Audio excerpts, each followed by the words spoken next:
All right, everybody all right? That's two to be alive. On the land of the living. One more again. That's right. You don't know how long you're going to be here. So just long try to do the best you can while you're here. The best you can, do what he tell you. Ain't no better than that you could do. I don't want to use that for an excuse. That's what folks say all the time. All you can do is the best you can. The best you can is doing what he told you. If you can't do that, then you ain't doing your best. I'll tell anybody, don't try to attempt to do it by yourself. Without him, he said you can do nothing. So make sure you always understand why you're doing it and who's the cause, the reason, the rationale to why we're doing what we're doing. And I appreciate him for sparing me. Give me a mind to want to get it right for this whole thing start wrapping up. And we know every day there's something going on, something happening, and more reason to kind of draw us more to consider our situation. Whether people want to acknowledge it or not, they're coming to a close. Want to make sure we're right before we leave here. That's the most important thing. You can gain wealth and position, status, relationship. But if you ain't got it and you ain't right with Yahuah, what is it going to profit you at the end of the day? Y'all got it? A couple of key things we're trying to work on basically is just making sure we can survive the weather the storm, financially.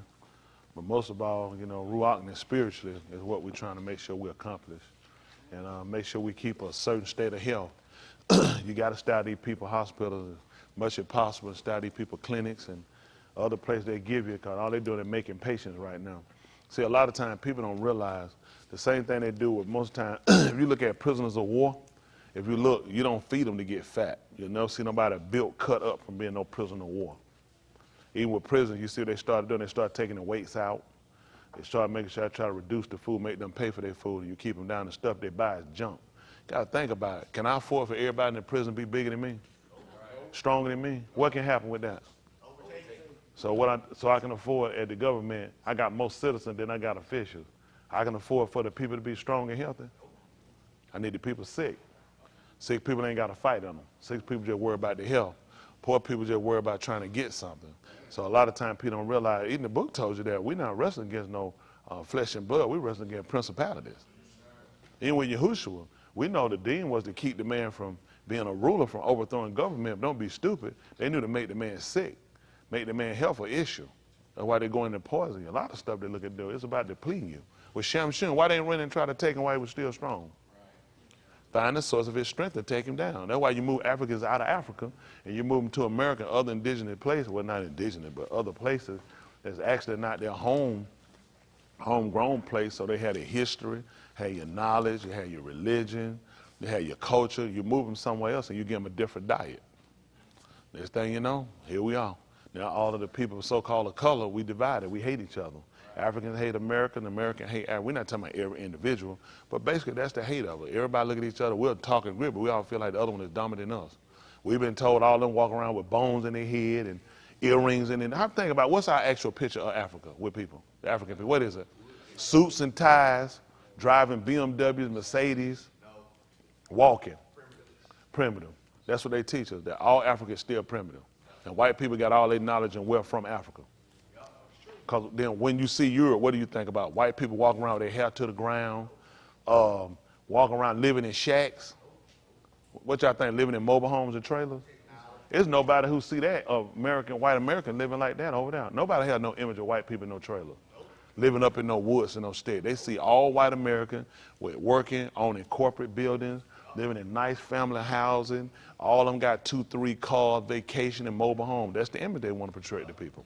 So all they do, every image we all have of each other come from the oppressors. That's why we had to break that stigma. I'm adamant in my plight for the liberation of our people. I'm very adamant about that. That hadn't stopped. But I do realize at some point in time you have to make adjustments and changes in order to get things accomplished. And you can, spearhead and go headlong at it, but that's not to drive our people. So the best thing I say do with our people is just try to educate them and try to get them to get their health together. And then so you can get mental clarity. So you get mental clarity, you can come up with a better rationale than what we're doing, because what we're doing isn't working. So at that point, you just got to let them see. I just one of the things that say you got to slide down that Razor Mountain and land in that pool of alcohol before you'll learn out you got burned. Sometimes, unfortunately, that's just what we are. That's just, it's not, our people don't see, they don't see what we're dealing with in America as a problem, and they should, because we deserve better, and that's because, you don't see yourselves in a better light. Then you should. That's why we'll continue to keep trying to push positive energy. Isn't that right? Well, that goes along with you being positive about yourself, though. You can't give someone, I don't want you making up nothing. So the only thing to do to get you to get a better understanding of the definition of yourself. All the definitions you got about you come from your white counterpart. Yeah, what do they know about themselves from themselves? What do you know about yourself you were taught from you? When I'm saying from you, from people that were native of you, people that know you and have your history. What have you been taught about? What, anybody here? Been taught anything about themselves from the people that generate all the way back? They have our history and have our culture and our religion. Most of the people that tell you, what the boy, Umar Johnson, what he told her? He said our religion was, quote unquote, was voodoo. He told the white people told that voodoo was, I don't be no foolishness like this, retarded. But I understand, but I say this in his effort to teach you that's what he got. Even the university teachers that'll try to teach about African culture, all they know is what the white oppressor give them. They're not letting you drag that stuff in no university, teach no nigga no stuff like that. That's right. They don't let you go so far. Them folks don't play no stuff like that. It's like a school. Right, you can come up with your own curriculum in that class. No, sir. And when they find out what they'll do if you did, they're going to pull him, that thing, you're out of him. They don't play no stuff like that. You can get certain little things you can say. White people get more ground weight than we can. They'll get more free with us. They're not going to let you teach no black people no stuff that have these folks in power, these people jumping up and getting up and making changes. Y'all read the article I sent y'all? Yes, sir. Y'all saw I just told you about Steve Biko, didn't it? Yep. They don't really talk about Steve Biko much. Now, he was really somebody for liberation of our people. I told y'all about Mandela. Now, when I told y'all about it, I hadn't even read the article. I don't be far with these people. I already know. I don't know. It ain't hard. Listen, it's not hard. If y'all watch these people, the gameplay makes no sense. It makes no sense. Don't ever believe these people. How the man locked me up, I'm going to get out of here and going to share a Nobel Peace Prize together. Right. I was locked up for 28 years by you, and we finna share a Nobel Peace Prize. Now, a fight come with that. Isn't that right? Man, you need to be on the ring. I'm putting some bricks in my glove. Man, that's crazy. It just makes no sense. That's what they did. All they did was they broke him down. And I say this. After 28 years of being incarcerated, after a while, I think a man give up his fight. The average person, Winnie had more of a fight than he did. She had more of a fight than him. Winnie she served a lot of time, different times, 16 months, 18 months, house arrest. She kept getting arrested for going back to visit. The only reason he divorced, I told you, because the party actually pushed him to do that. That was better for the people. Winnie she was wide slap open. The people she did kill, she would kill them because she felt like they were spies. She felt like they were spies, so that's why she killed them. Because she knew they always use our own people to infiltrate us. They try to make you look crazy. See, that same way they'll do North Korea, Iran, and other places. Every time you look around, they'll catch some white person, lock them up, they'll say they're a spy. They say, they ain't no spy. This one I don't get. I know absolutely nothing about North Korea other than what white America and the media is told. How many of y'all know something about North Korea on your own, from your own experience? What do you know about North Korea? Since I look at Rod, what you tell me, Rod? What do you know about North Korea? Closed off, oppressive. That's about it. What about you, Ray? What you know? Same thing. You know anything about them, Rudy? Rudy said he know they don't go to service on Shabbat. He said he had to deliver on that one time. No, what about you, Dan? You know anything about North Korea? No, sir. Anybody, Dan, you know anything about North Korea? Pretty much what he said and what we know, they're oppressive. He'll kill his own people. He's starving his people. He want to take down South Korea and Japan. People don't know Japan is a rotten country. Japan are rotten people. Japanese are rotten people. I don't know why people don't know that. I don't know why. They're very rotten people. They did a lot of destroying over there with the Brits. The Japanese are not innocent people. I don't know what people think. They're not innocent people. That's why the Chinese hate them. That's why they hate them. You look at, this is what people don't get with them. And the reason why the North Korean people fight back, look at, he's not, let me see, is he trying to take down the Philippines? He's trying to take down, why he not trying to take over the rest of the country? He's only trying to take down people he look at that supported the white governments when they came in and they wound up conquering these people. That's why the Chinese have built themselves up so strong. They're looking at, you've been under the Brits' rule. The Brits done came in and raped your country, raped your women, took your country, your government. These people fought and got their country back, and they ain't forgot that these people played a part. Your hands were in it. They don't care if you favor them. They look at your hands were in it. They lost a lot of stuff with the destruction of their country when the Brits came in with the Japanese. And they put the Japanese over everybody. The Japanese, they feel like they're superior. And none of these people are superior over another. White people do that.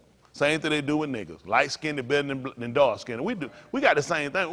We wouldn't know no different one for white. Come on. Somebody dark black. What is our actual analysis of what we say? Burned up. 11:59. Blue. It's fine. It is, but is it not the truth? Where does it come from?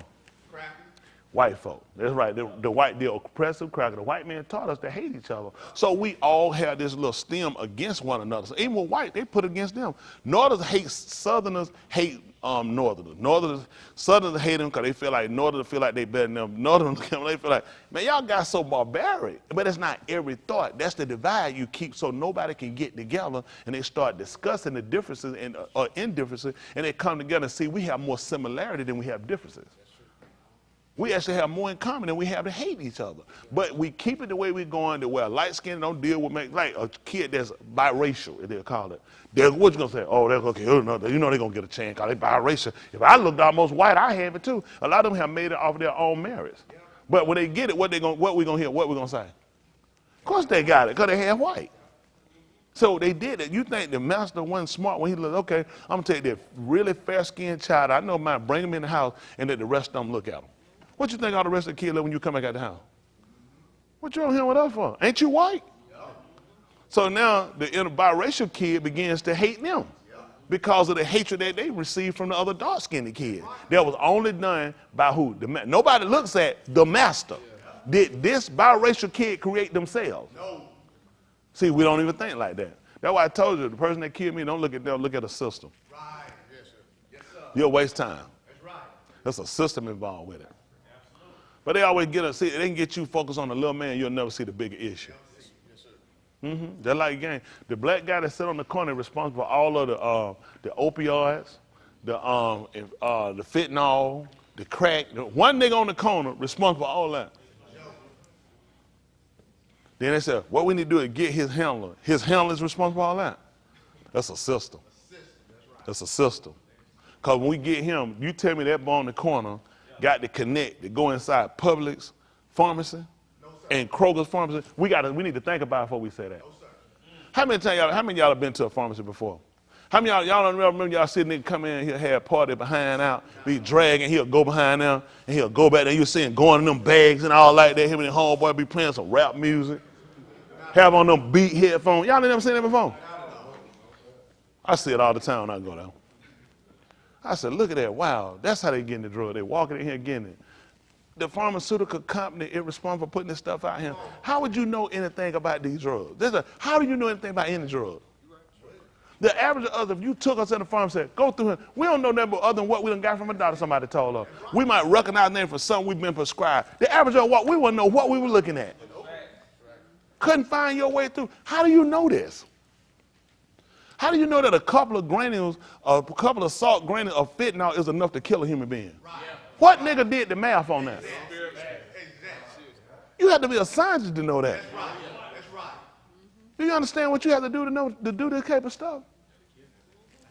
These folks don't know. That's how they infiltrate. They put people in your groups. They put people in their groups to teach them how to do it, and then the people they infiltrate out. You think these natives know how to get guns and go ahead and just start shooting people up? Where you keep these guns, you live outside about it. Where you keep your bullets? You live outside. Where y'all keep your bullets at? Where you keep them at? Locked up where a child can't get it. That's where you keep them. You live outside, you keep them locked up. And then how you cleaning your gun outside? You live outside. You keeping all these supplies with you outside. Travel. Where you getting gas from to do all this driving? Where you go to the filling station? I'm just saying, where you doing all this stuff at? Because somebody should be looking at this order when you go in the store and you buying 50,000 rounds of bullets. Right, right. Where you get grenade launch? Where you get refills of grenades at? You get them from the Brits, you get them from the U.S., you get them from the French, you get them from the Germans, you get them from all these countries that drop them off and they get the device. This is how you get a country. I come in hypothetically, you're a country. Okay, I'm borrowing for a second country. I would come over as a nice white man, and I would like to come over, and I would like to come in, and I would like to come in your company to set up business. What is your reply? Sure. No, no, no, no. You don't want to do that. You want to keep your country black, strong. Y'all doing well. That's fine. So what I'll do is I'll go and get these two guys. Let me borrow y'all two for a minute. And what I do, these are two citizens in your country, okay? And just so happen, they're from two different tribes. Because everybody, we have different sets. All our people divided set. Like, this is the problem. The nigga ain't got no sets. The nigga know about nigga. Those people, when you go to Africa, people not only just tell they're African, they can tell you what tribe they connect to. And I know that every tribe has a push for themselves, okay? So all I had to do is supply guns to both these natives. And I get these natives fighting, and she can't do nothing with them. Now I'm going to bring in peacekeepers. I bring in these peacekeepers, come in and show the unrest and continue to get the media involved. The media seeing the killing. I show you a couple of kids on the ground dying and people starving. You people will call and write your senators and your congressmen and demand that something is done. And I hear you guys. And I'm going to go in. I'm going to stop these guys. I'm going to come in here and just do this out of my good white heart. And you guys stop fighting, okay? Y'all stop fighting. I'm going to do this. And don't tell me I gave y'all the guns to teach y'all how to use them, shoot each other. Because y'all niggas ain't know nothing. Now, what I'm going to have to do with you, because y'all know I'm going to be fair. Can she really run that country, y'all? No. She let this go on. And if I came in and I set the peace and got y'all shake hands, y'all good now? Y'all signed the treaty? Look at that. Give me a hand clap what I done. Look at that. I've done what she has not been able to do as the ruler of this country. Now, you think you need to stay the ruler of this country. I need to get somebody, come here, who I'll pick, who I don't know, right here, we never met, right here. I don't know this guy from nobody. And what we'll do is we'll have an election, and what I do is I put my soldiers in to make sure they don't kick back up, and they'll just monitor the election to make sure this guy, Eric, that I don't know, married to Liz, is going to be elected with a fair and democratic election.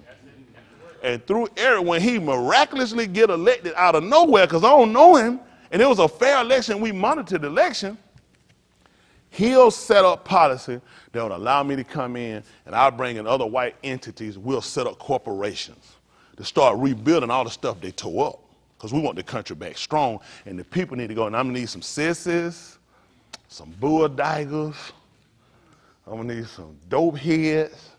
I'm going to need to get them because we want the system to be fair, because you're going to get funding. You need funding to come back in this country. Well, they're not going to fund unless we get the sisters in there. We got to have the homosexuality. So I'm on top of it. I need to create books, because y'all want the kids to be smart. You want to be able to read and write. I got the perfect books for them. All these books are going to turn them and going to turn your situation around to where now people are going to move away. They won't even look at that system anymore. They're going to look like help, and I'm going to be the biggest hurt ever have in this country. Y'all good. Y'all have to sit down. That's how you do it. I come to you, talk to you nice, and you don't accept it. All I do is I just start disruption in your country.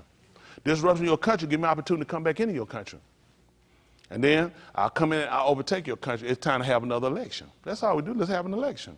Let's be fair. Let's see what the people choose. I don't want to try to come in and run our stuff. I just want to give the people a chance to vote. Well, how I got him? You know what I'm saying? They come in. This is how they beat us every time. This is how they beat us. They come in. They teach out. Listen, most of these kids can't even are not even literally functioning. Don't y'all know they infiltrated by putting people in those groups to teach them how to do certain things, and then these people just disappear. We had people in our groups did it. It were people in our group back in the 80s. We started moving drugs, doing stuff. It were people that popped out, and listen, they disappeared.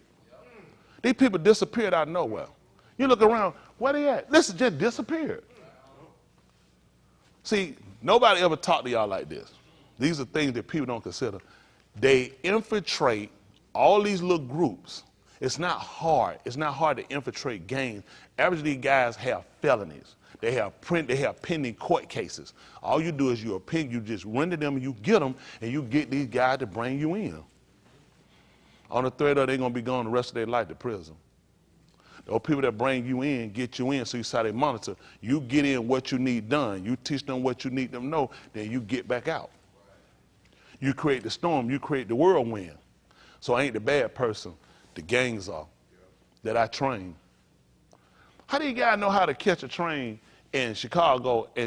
Listen, I worked at the railroad. I did container for 7-8 years, okay? First of all, when we get a container, it does not show you what's in it. The only people that know what's inside of a container is a steamship line, and the customer who it's going to, and the railroad has it. They don't tell you what's in it. These guys just jump a gate. You talking about what? Probably 4,000 or 5,000 containers, and I just haven't hit the right one off the rip that's got guns in it. I've lived for 8 years. I've never put a container with guns in it. Never happened. You just jump over a gate, and the one you pop had to be one gun, and you just walk out of here with guns at the railroad. The railroad got police on here, security. How you in and out? How you know how to get in here and do this? That's a lot that's going on that y'all don't even think about. That's how you get guns on the street. These guys are not going to pawn shops and buying them. That's right. Even if you get the gun, where you get ammunition from? That's right. These niggas ain't smart enough to know how to make no bullets. That's right. They thought they dropped out of school. They don't know how to make no bullets. That's right. Kids in urban neighborhood here in these cities, suburban, they don't know nothing about making no bullets. White kids might know. Their parents will buy stuff like this. The average nigga shoot like this. He's trying to shoot like this. These niggas are not trained shooters. They put people in their groups and infiltrate them to make sure they learn and they get out. That's how they get them every time. We're just too stupid to realize it. That's how they do. The same thing they do, all these celebs, they infiltrate every one of their groups. They infiltrate every one of them. That's the move. The easiest way to get y'all to buy into something is let a celebrity do it.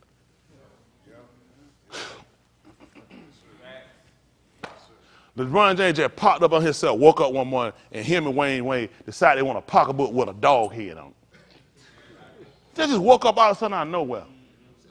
You might not have got one, but some other people bought it. These experiments they use. They want to find out who can move the most merchandise. They learn how to use it. Listen, who suspected LeBron James? What's the next product he'll do? I'm just using these people. That's what they use it. Let me tell you what they do to these guys.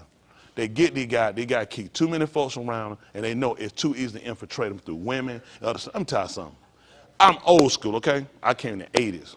When the Fed came down to everybody, they got them real easy on how to get them. The women are the easiest way to get them. Niggas are dumb for women. I have yet to meet one with a brain yet, okay? They get them every time from strip club. The strippers were feds. Fed. They took pictures. We go and take pictures. You lay your money, spread your money on the ground. They take the picture, hang your end of it. There you go. Other copy inside. Feds. They came down the indictment. They had the same pictures everybody else had. All the girls were feds. Feds can smoke dope. They can drink. They can have sex. Hard to get the feds. That's how you infiltrate them. You bring them in the group, you get them in, make sure they're moving, and you move them back out. Some of them just disappeared. Some of them in the car with them, cross state lines. So when they cross state line, they stop and get them, they let her go.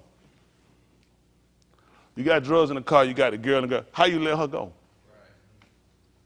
She facing no charge, she disappear, you never see her hear from again. A lot of stuff you got to do. I did all this stuff in the 80s. I watched all this stuff in the 80s. It's old school stuff, old playbook. They infiltrated. Police robbing, listen, they were doing this in the 80s.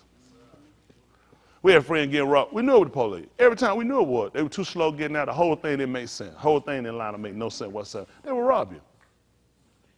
You were blaming on somebody else, it'd be the police. Later on, it came out and proved itself out every time. Y'all don't realize how much stuff these folks, but it'll keep gang violence going. Who the Crips usually fighting? Blood. So somehow with the Crips, who they gonna blame? Blood. You keep gang wars going. Once them gang wars start having shooting around her, poo. Malachi got popped. He was just in the middle. What you want done? That's right. She want them for. I want all them out the street to go. All I'm trying to do. Listen, I got a grandmother whose son was shot. What y'all think? Y'all think I want to go here and do this? See, when you get people the right cry, it justifies the action. That's how they get y'all every time. They know you're bleeding hearts. You don't think. You know what? When Wayne Williams came through, listen, black people trying to tell everybody then. They kept telling them. They said, no white man ain't doing it. They said, no black man not doing that. They said, now, listen, it was black. They ignored everybody. That man still has sat in jail all the year. The GBI had the videotape. The man was recording himself killing these kids. Rockdale County, Cobb County, where's the one? Down in Jackson, Georgia. Where's the kid again? Fulton County. Listen, he was recording it. The dog in the car. The man had a green Chevrolet Impala. The man had dog hairs in the car. The man was grabbing these kids, getting them. GBI agent on the stand told him he saw destroyed the tape. I ain't making this up. On the news, this he told him. He said he'd have let that take. He said it'd been a racial war. But he did get punished. He got suspended for 2 weeks. Wayne Williams in jail for the rest of their life. Yeah. This don't even bother black people. That's why I don't want to be black. If I could trade this skin in, I'll leave y'all niggas today. Who does this? How you good with this? The lead police officer at that time was a detective. He wound up being the Fulton County police chief. He came out, he was Fulton County police chief. I watched him on the view, ain't talking about no bullshit. He said that needed to be reopened. He said Wayne Williams didn't do it. He told him, you remember, he told him, he said need to reopen the case. Y'all see Keisha Lynn Obama gone, ain't she? Y'all forgot what she ran on, didn't it? She said, I'm gonna get that case open back up. One-term meal. That was what she ran on too. She said, I'm gonna get that case. I was like, that was kind of wild. What make her gonna come in and run off that? She said, I'm gonna get that case open back up. And you see where she at? One term. They move you out of the way. And they put her somewhere. They'll keep her mouth shut. She in a high position. Make her think she's looking at you could possibly be the first black female president or vice president, second. So you learn to keep your mouth shut. They bounce out with position. Black people, this is how they get you. They get these guys because they know the average of us have a criminal record. That's why they stick you with them. They don't realize they build a profile. They start sticking these niggas with enough criminal record, so when you get them, that's how you get your snitch. It ain't for just getting nobody on the street who sell dope trying to get somebody on the street. It's also for trying to get guilty, for innocent people that you want to make guilty. Y'all getting to hear more stuff than I usually would tell y'all. But for whatever reason, I was just moved to let you know. I know how the system works. You infiltrate. That's how you get the lack of these drugs out here. All they do is they hear the celebs do it. Whatever drug, whatever they drink, what you think? What that, Ciroc? What that little liquor junk they get to drink? What's it called? Ciroc. These niggas ain't know nothing about it. Who they had here? Puffing them came. Guess what? You think that's all I let him push? That's what I'm trying to tell you. That has St. Ives. We were coming up with St. Ives. Nigga wouldn't know about no St. Ives. Nigga didn't know enough about no St. Ives. OE was out in the 70s. Them boys, listen, OE was a dying breed. It was big in the 70s. Uncle tell me, you remember they showed the tiger on it back then. OE died out by the time these guys came out. Easy E, and then attached it to OE. I'm an 8-ball junkie. I don't drink Brass Monkey. Like to get funky. Easy E, something, 8-ball junkie. 8-ball sold everywhere. They used him. The man who wrote it, he sold it for him. And that's just amazing. He just started pushing old English. And now he a police on TV. Everybody locked up. None of the niggas big. I don't even watch it. I can't watch them guys, man. I grew up in the area. Y'all know how many people these guys? I got a friend went to jail behind these guys. I can't watch these guys. You like, nigga, is you serious? Yes, sir. You the police? Right. You been the police. That made no sense. And these niggas ain't killed nobody. Nope. Right. I get them niggas a watch and a gun, and they can't even kill time. These niggas, they messed up a lot of folks. I respect them if they came out and said, listen, I want to apologize for my part I played. A lot of guys sitting in prison, I'm talking about died, a lot of folks shot up, killed behind these guys. Bastards ain't done nothing. These bastards ain't done nothing. You're like, you serious? You got all this? But see, that's what I'm saying. Guess what they had? They used them, and now all of a sudden they go on TV. These guys hated the police. Look how they show you. Every show they got, what they are? Ride along 2. Ride along 2 and 3 come out for ride along 1 done. How you get them many badges? I can see you played the police one time. Every show now you the police. That's how white folks show you. I infiltrated your community. I infiltrated your music. I infiltrated your TV. Got all y'all niggas locked up, and the nigga out you, now he the police. Insult. That's why it's hard for me to respect a lot of people. It's hard for me to respect a lot of people. It's hard. It's hard to respect guys. Cause I know these guys, they're like, man, you did a lot of damage. When Cube came out, boys in the hood. What? That nigga brought flip-flops out, drinking a 40, shoot a nigga for nothing. And you find that nigga went almost to, he went to Fame High School. I'm gonna live forever. Should have been there with Leroy with some leg warmers on. Y'all know how many these niggas put niggas in prison? Y'all guys don't know nothing about it. Y'all. I'm talking. I know going to prison for these niggas. They niggas got folks dead in the grave, and they got run here. Now this nigga sitting on Law and Order. Nigga, is you serious? Colors. Listen, they couldn't even show the movie. They had to shut the movie theater down them guys was shooting. These guys tore up New York. They tore up these places around here behind these movies. These niggas did a lot of damage. Them guys listen, those were West Coast games. Them games went East Coast after that movie. Them games came to the South after that movie. And now this nigga the police. I'll cut that heat down. Made me getting hot by people did damage. All I'm saying, we all got to pass. I ain't saying got to pass, I ain't contributed. Why don't you just come up and repent it? Just tell your people, man, I want to work for the friend of my people. I want to apologize for the part I played. Don't come tell me about what the white folk done. You had a platform, and you did more damage than these crackers ever could. Why they use you? That's why they use you, because they knew your platform could do more damage than they could. Locking niggas up, now I lock them up, you to blame. They can't come out and say too much about white people. All they got to do is go back and play their music. Yep. And there were black older women that fought against their music, took their records, ran them over in the street. Yep. They said, these guys here are tearing up our neighborhoods. They're killing. They tried to tell her, didn't they? Look, shut up, old B. Just shut up and let her listen to our music. Now we locked up. Yep. Now we felons. Now we junkies. These guys messed us up, man. They did a lot of damage, man. They did a lot of damage. Well, don't worry about it. That's just me. I shouldn't even be talking about this. I shouldn't be talking about it. I try to tell you about these people. It is so scary when you look at where the so-called Negro is. Not just here, all over the world. We're in a terrible shape. These young people, I'll continue to get on y'all. Before I get ready to go, I need two people. I need positive energy. Who I'm going to get? Come on up, big man. Come on. Look, I ain't even had to pick it. Come on. Come on, Micaiah. Oh, you coming up here? Hold on, you heard too much. Micaiah. Come on. Micaiah. You'll be next. Come on. Hold on, when they do it, what y'all be, positive or negative? Who's going to be? What's going to be? Both positive or positive negative? Give me which one. He's negative. All right. All right, let's go. Okay.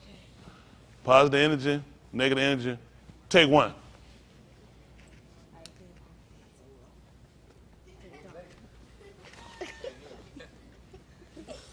Are y'all doing negative sick, nigga? What y'all doing? If he's negative, you got to come with more energy. You know what I'm saying? You got to come with it. Come on, let me try. Come on. You negative? All right, positive. Come on. What's going on? You doing all right? I keep good to see you, man. You doing all right? Yes. I mean, no. No, sir. Yeah, you probably going to the hospital tonight. Then you don't know what's going on. All right, you ready? So you see what I'm saying? Could you feel the genuine though? That's how I want y'all to be genuine. If you ain't genuine, you don't do it. I want y'all to be genuine, okay? So what's it going to be? You going to be sick, he well, or you want you to be negative, because, yeah, you was sick. You ready? Time. They're positive, you negative? All right, you ready? Positive, negative, take two.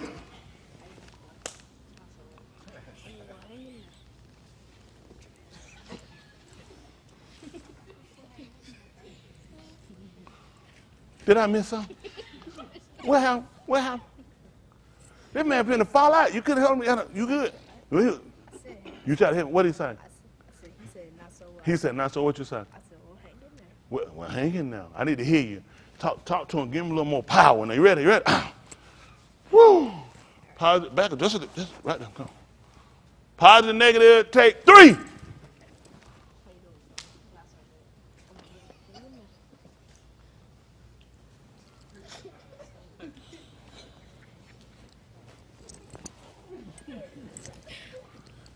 Seems like I missed somewhere.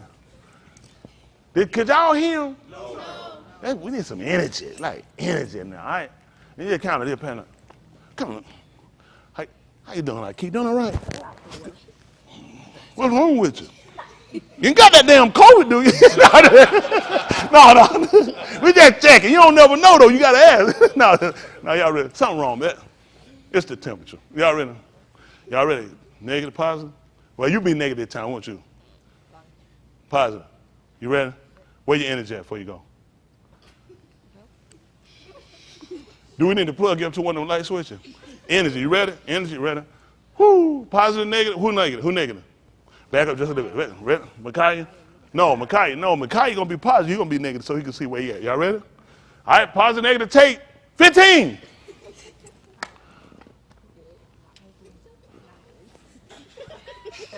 When he said we're not doing good, what happened?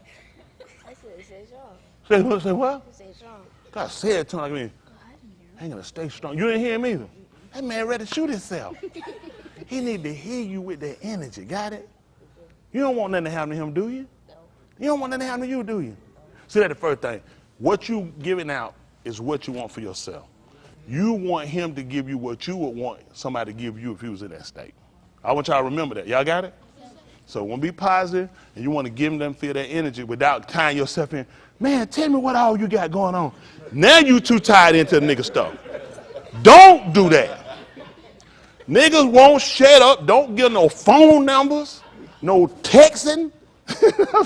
I was in the spirit. You know what I'm saying? I'm trying to tell you how to kind of go out you meet with strangers. Some people you will be more in depth with. Y'all got it? You send a person out. 'Cause I want to teach us how not. We start him. We want to learn how to greet each other wherever we are. We know we might not come to, but you know, even with our cool, we're going to do it with our cool too. We ain't done. If we don't start changing the dynamic, I'm a critic, okay? As a critic, it don't make sense unless you do correction. The food tastes terrible. It's rotten to the core. It's disgusting. You're going to try. What I need to do different? It's disgusting, rotten. What can I do? What can I change? It's just the nasty thing. So all you can do is criticize. You can't do nothing to change it. Make sense? Let's be critical, but let's know how to make changes. We have to start somewhere. We all agree the world is corrupt. The world is on the brink of destruction. All we can do is play our part to make that effort. One person at a time. Every person you run to, you make that difference. You make that difference. I'm telling you, it can work. It can work. But the thing is, we're saying, man, you ain't gonna change, nigga. Well, how about you, nigga? Won't you change? See, don't stop believing everybody bad. The only way to believe everybody bad, include yourself. How many here y'all bad people and you can't change? Be honest. How many here bad people can't change? Let me guess. So all the people that can change in this room, guess what? That means other people can be changed. Right. Give people a fair chance. There's going to be some people you might speak to, just say you speak to me. Say you speak to me, just speak. Now, what you said, all niggas bad now. Ain't no niggas no good. Is that true? That's just Tony Smith. Don't ever grade everybody off of one or two people. Y'all got it. You just do your part to make the effort. That's all. You ain't got to pick them up and carry them. You ain't got to tote them and date them. You ain't got to give them out your pocket. Just make that concerted effort to try to just do something different at this point. We're dying in massive numbers at the hands of each other. So, whew. Where's Joseph at? Joseph, where you at? No, I want you up here. You like destroyed my TV network. Y'all ready? All right. Why y'all so close? What y'all doing? All right, you got to walk up to you. There's just two people. Come up, meet each other. Ready? Pause the energy. What number this is? 23rd? What is this? 4, 5? 44. 45. 45. All right, 45. Can you be positive? Why you want to be positive? Why? What you going to do with positive? Bring that energy to him. Hear him out. You ready? He going to be positive. You going to be negative? All right, let's go. Positive, negative. Take 45. Go.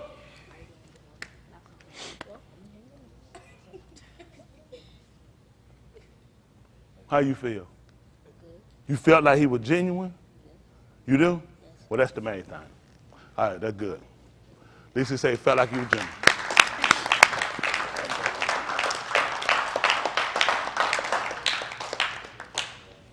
All right, let's try Maya, and we're going to try, come on, Nigel.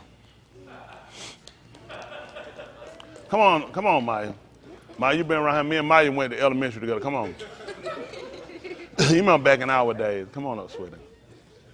Because all cool. Well, y'all ain't going to bump chill y'all do all that. You know what I'm saying?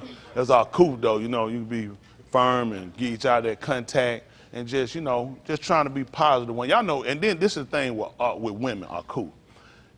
If anybody knows the plight and the struggle of the female, nobody's going to know it better than another woman. Okay? you know what you guys face, especially if you married. You know what another married woman faces, what they kind of deal with on a basis. You know, if it's a single woman, you pretty much know where you at and what you dealt with on a daily basis. You know the stuff you deal with from discrimination, the other thing you do from hate, disrespect, hey, be, hey, hold, not just from a woman, but from a man. So it's important for our women to know how to radiate something to each other, say, stay positive, stay focused. You got what I'm saying? Y'all, my women understand that? Y'all got to deal with it, right? So knowing that, then know how to greet each other. You know what I'm saying? Nowhere to meet a person that this is another single or couple. You know what you deal with from being single. You know what you deal with. You know what you face, what you go through. So you kind of come in with an energy to let them know, I understand. You know what I'm saying? You can say a lot and not say a lot in the way you greet a person. No, it's genuine. Y'all got it? That make sense? I think you cheated out my paper in the 3rd grade. I just want to put it out there. I want to be clear for everybody. I cheated out my paper in the 3rd grade. All right, positive energy. Who is it? Positive, both positive, or negative positive? What are we doing? I'll be negative. You'll be who? Negative. Wow, it's amazing. Why you be negative? I'm watching you from now on. All right, so you positive energy already. Positive, negative energy. Take 1. Shalom. How are you? I'm good. How are you? I'm very good. Then she starts speaking of foreign. It's the accent change. Maya. Not really good. Where you from?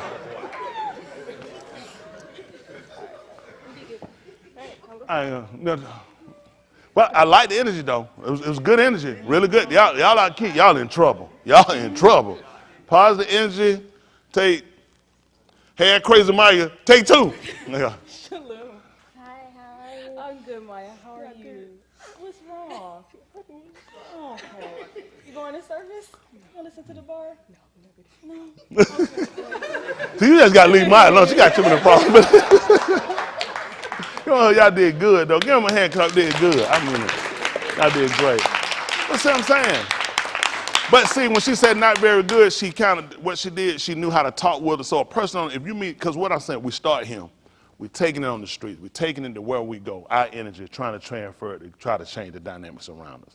And doing that, key things you deal with people out in the street, I wouldn't want to get into what's wrong. I would just be more on the encouraging end to it and give myself room to lead. Because sometimes you can get tired of people's stuff and people drag you around and there's more effort. Now you got more involved than you really got the time or you can do. Because people on the street, we can't.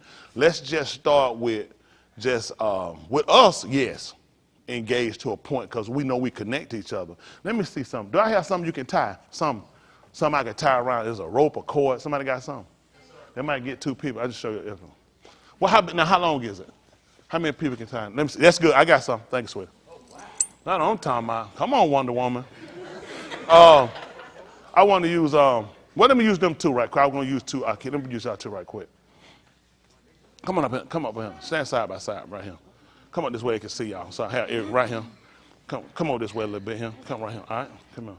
Okay. Right here, please. Yeah, stay right there, right there. Okay. Hold that for me. Hold that for me. Okay. Okay. Right quick, right here. I'm on the church out there like that. Just turn that. Okay. Do me a favor. Now, what I need you to do, I need you to fall this way. You stay up. Fall this way. Fall.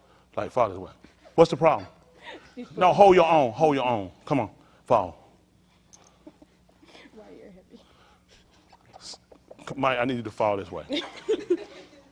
What's the problem? She's pulling me down. That's what I need them to realize. That's why you need to be concerned, because you connect. That's why I need y'all to be concerned about what happened to each other. Because you connect. It's going to pull you down.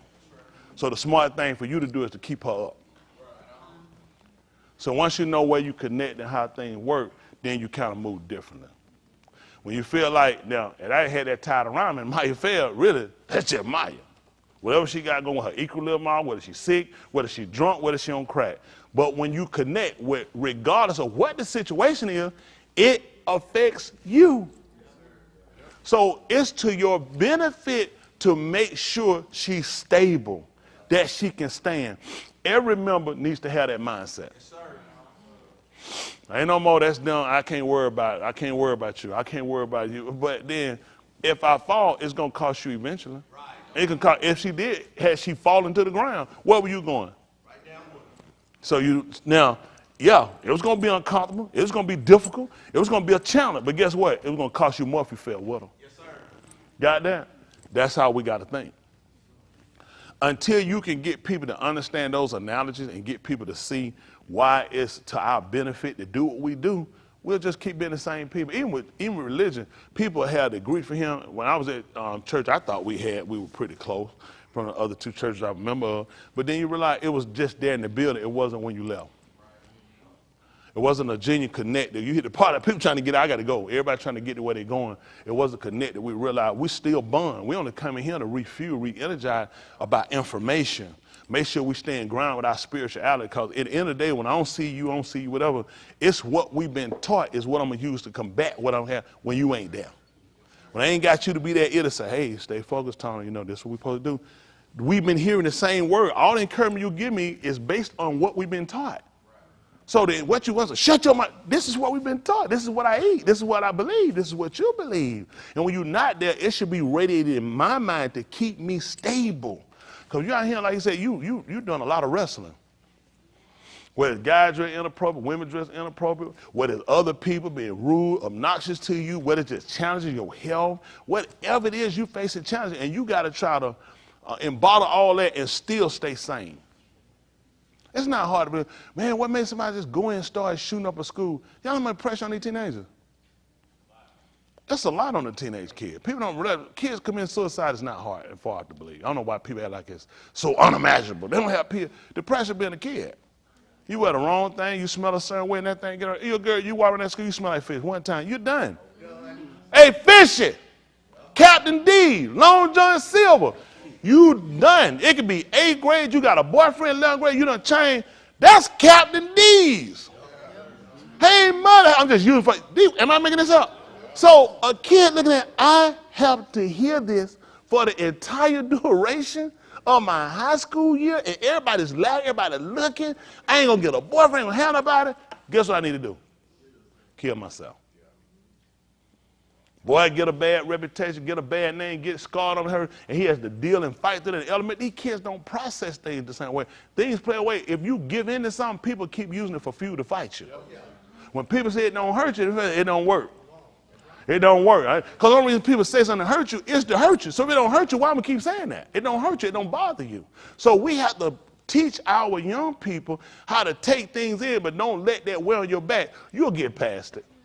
You'll get past it. Everybody has stuff that happens. Ain't nothing worth killing yourself for. But we're saying that now. A lot of kids that's gone would like to have heard that. So until we can learn how to, this is not just a fight or plight that we're on as adults. This is something we got to teach our kids. How to be brought to all our kids. I tell all y'all brothers. Every one of them brothers. It ain't just, they all brothers. They hear you all brothers. That's like everyone. If your from the flesh brother will cross another brother wrong, your end is stay where you're supposed to stay. I'm for what's right. Because that's my brother too. Yes, sir. Same thing with our cool. That's your sister.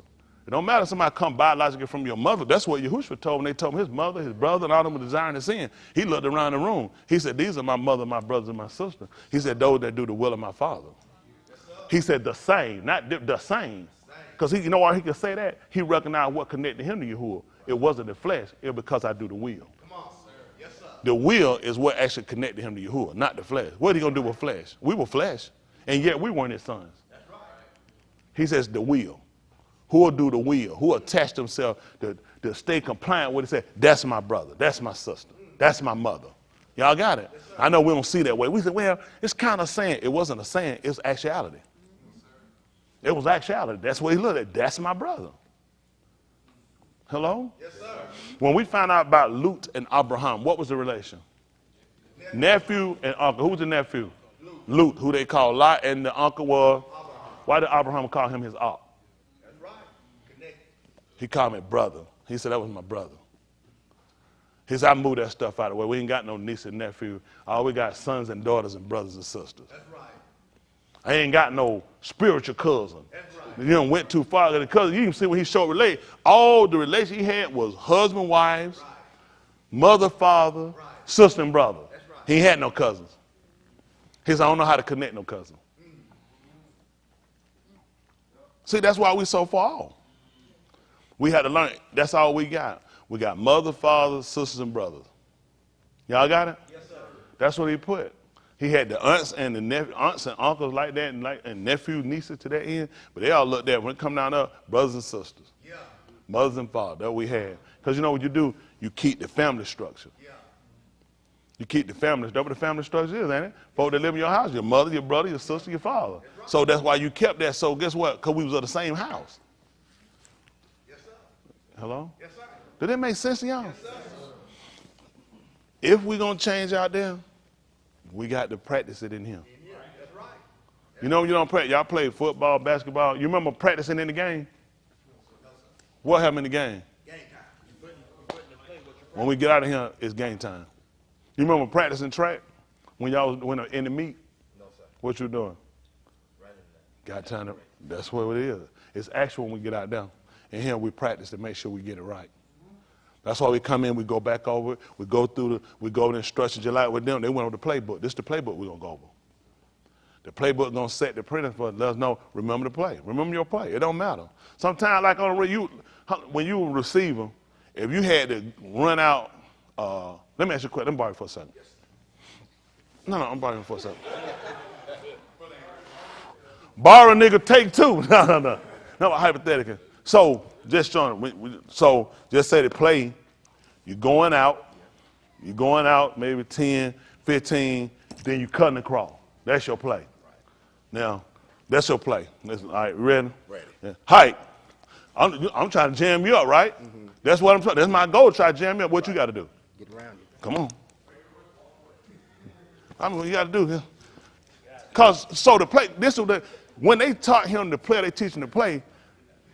His goal is to get there regardless of my goal is to stop him from getting. That don't change. Say, look, he look around and say, I ain't gonna be able to do it because he gonna be trying to jam me up. Could you tell the quarterback we're gonna cancel that one? Because he gonna be trying to jam me up. You got to get around. You got to work to still get it. The play design, I'm going out 10, 15, and I'm cutting back in. So he trying to jam me up, but regardless of that, I got to work to still get it done. This is the same plight we got in here. When you go home, we go to playbook because well, you know what, I don't give y'all. Something happened. The other day somebody at the job got me. So, we went over this. We've gone over this. It doesn't change what your obligation is. Nobody sat down and said, well, let's change the play. That's still what I got to do. That's right. That's right. Hello? Yes, sir. That's the goal. And until we start thinking like that, and you know, he let these games happen just so you can see just how many kind of excuses we make. Nobody can run. When they count you to make a game, you know, well, he fired my, I don't care about no fire. You supposed to practice pass. Am I correct? Because you say you got fired, that's why you can't do it? No. What happened? It's my fault. As a leader, it's my fault. Same thing. And people don't realize that, and just using Mike, he's not the greatest ever. Possibly though. But he learned how to practice because when you're looking at, listen, if I got a contract for 28 points a game minimum, there's people trying to stop me from getting that. Right. But so you practice to learn how to shoot when you foul. That's right. It doesn't matter. It can't be said, well, he fouled me, I can't get in regard. They teach you, it's still not an excuse. With receiver, if you touch the ball, you're like, that's ridiculous. You put every effort. If it touch, even you're like, what? Because that's what they're going to teach you. If you can touch it, you can catch it. They put that in their mental. You'll see them guys stretch themselves out because they teach them. If you get them with the mindset, don't let them, if you touch it, you catch it. It does not matter you get hit, you hold the ball. You do not let go of the ball. Regardless of the situation, regardless of the position, you still hold. Now you tell me you can give people orders like that, and I can't tell y'all regardless of what these people do, regardless of what's going on, don't drop the ball. That's right. Regardless. That's right. Regardless, because you practice something, what makes you think the person ain't gonna let you do that? And practice it work. That's practice, nigga. I'm not trying to get cut for you. That's right. You're not gonna lose a contract because of you. I'm trying to fight just like you to get your money. I'm fighting to get mine. Yes, they put me on me to stop you. And whatever I got to do. I remember they interviewed Charles one time at the mic. He hit them 6 to 8 points. Was it 6 to 8 points he hit on Bird? 66. 69. 69. It was 69. He told him. 63. Now, I don't know. All right, in the 60s. 66, 63, 69. But anyway, he asked him, he told him, he said he wouldn't have done it on him. He said, what he did? He said, I'd have broke your leg. Straight for it. Charles, look, Charles, I'd have broke your leg. He said he wouldn't have did no 60. He wouldn't have did it on me. They wound up being good friends after that. And he looked at, because he looking at, that's my job, is to stop you. They pay me to stop niggas. I'm not finna let you do that to me. So whatever I got to do, I'll hurt you. So what that mean? Oh, don't give me the ball. No, get the ball because he's talking about hurting me. You know, might say, give me the ball. Give me the ball because that's what you're going to have to do. How did man get more drive for something that had no spirituality, no life-giving force, and then you got something, your soul on the line, and you let every excuse you can stop you. Every excuse you can stop you. He only put this stuff in and you can watch it, and then you tell him, man, look how he keep going. Man, he don't let nothing stop it. He said, I want you to see this carnal man do something has nothing. No spiritual attribute get it, because I'm going to send you to Sheol for you quitting, for you letting everybody be your excuse. It does not matter what other people do. Your obligations don't change. Your obligations don't change. And until you get that in your mind, you're going to keep falling. It's going to be another one. It's going to be another. You think it ain't got that threatening people? Anthony Mason? That guy ain't want no ball fool with that joker down there. That joker dangerous. When guy look at, give me the ball. Give me the ball. I ain't going to let him stop me. I got to do this. You got to get past your fears. And that's how the devil beat you every time. Well, Satan. He beat you every time because he know your fears. He know your phobias. And he going to work you every time. You can kill a lot of people with your mouth. A lot of people got killed and gave up because of mouth. You can't let nothing stop you, whether mouth or physical. You're in it for your life. When you're cold, wrestle with the mouth Aki. What happened in that fight? He pulled his hip out of joint and still wouldn't let him go. The Malaki asked him to let him go. He said, not till you barack me. Still wouldn't let him go. And to that day, the book said he halted. That's how he made it in, like that. They don't even talk about it. He halted. They don't even hear about it. You know why I don't hear about it? Because he won't talk about it. You know my leg be bothering me sometimes I'm walking. You know about my leg, don't you? Didn't you read about my leg that time? And my leg be bothering me. That's why I be stopping, resting. I don't hear them shift like that. That's right. I said shift. Wouldn't have been wrong with the other word, but at the end of the day, trying to show you, you know that you find no writings about it other than when it told you when he pulled it out of joint. Because he never used it for a crutch.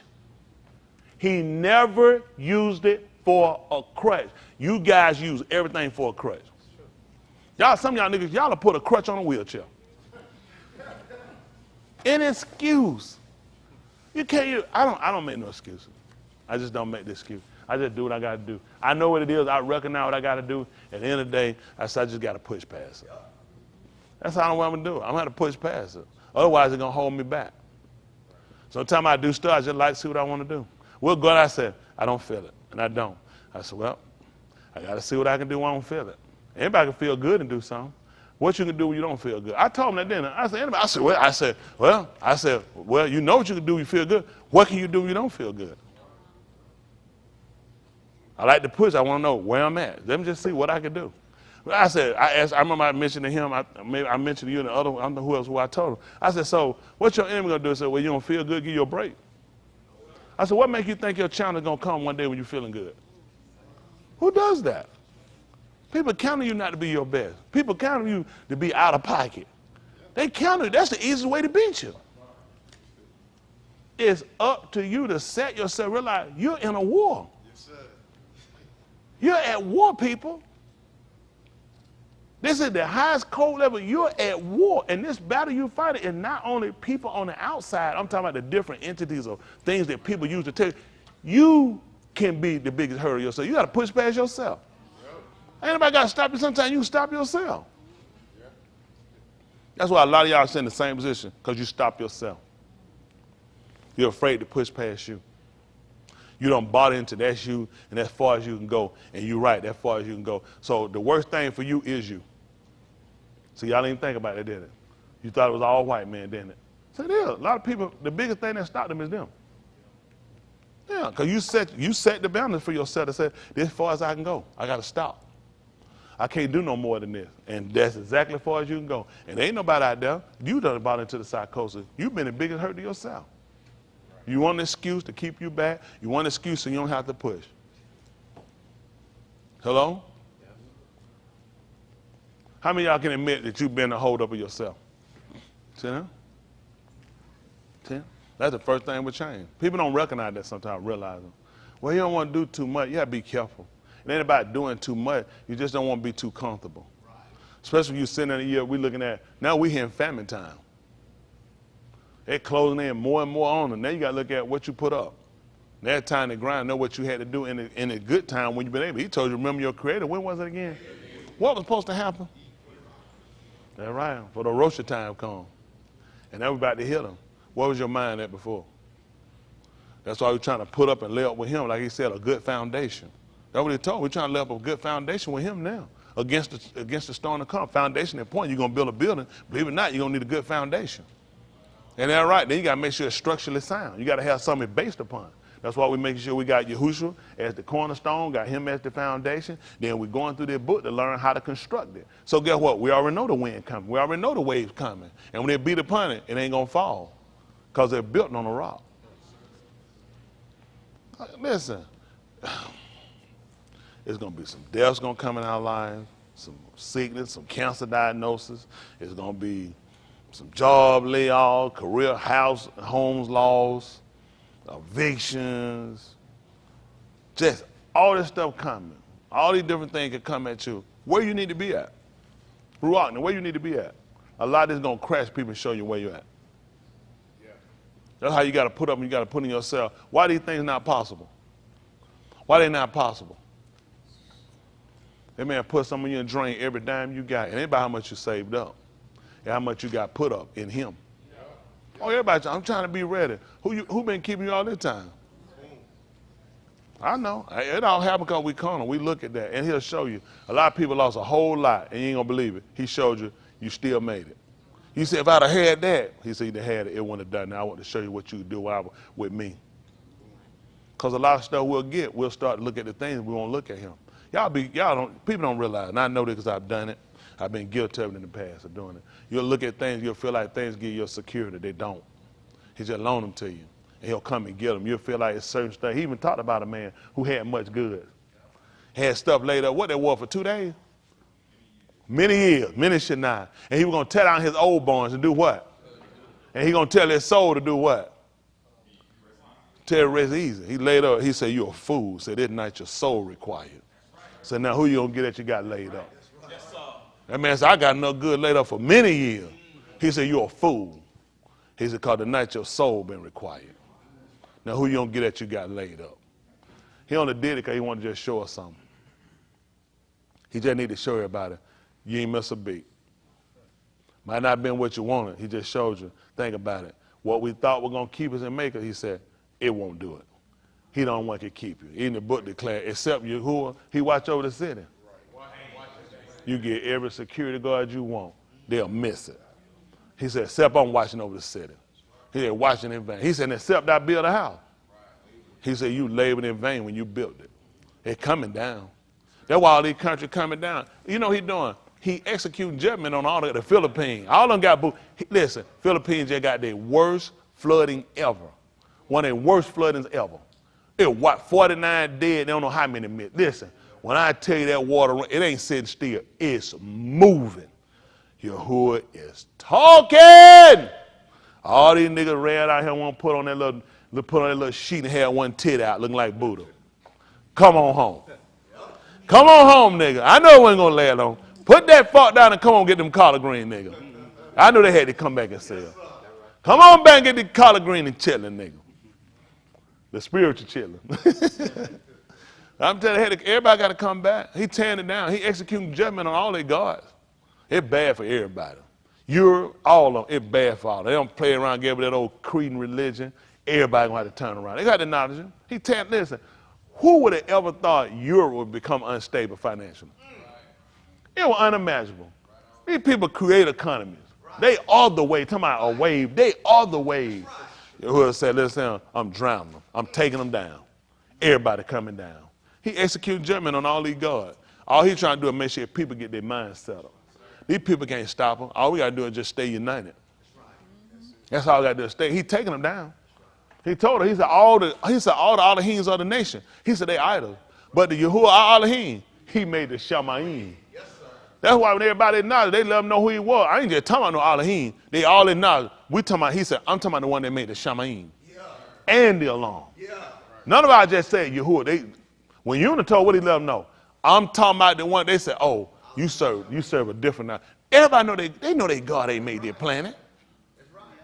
America don't even make sense. This thing was created from two big masses busting each other up in space and go, why you even talking about a God?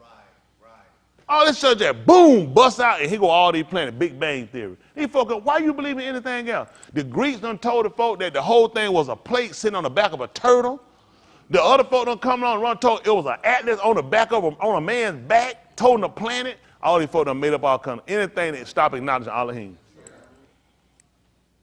These niggas can't even hold up their pants without a belt. And you think they're holding their plant on their back? I don't believe none of these people tell you. But you know what? He executing judgment on all their gods. All of them coming down. They done lied long enough. Listen, they done lied long enough. When he started tearing, he just tearing them down. All these are gods. All these niggas doing yoga. All these sports, they sound do yoga for stretching. Keep stretching, nigga. You finna be stretched out 6 feet soon. It ain't gonna be long. They'll stretch long enough now. Everybody got to come down. All that stuff, it attaches to a God. They marching out everything they got attached to a God. Tell them folks, leave that stuff and don't let them have it. I don't want to learn. Then I got to sit, I ain't got no draw, have my boot on no cold floor, and be sitting around all that ching, ching, ching, smoke going, ching, ching, ching, ching, ching, ching, all that. I don't want to learn no stuff. Man, keep that stuff. Man, get yourself a gun. Nigga way better body. He cartwheel him.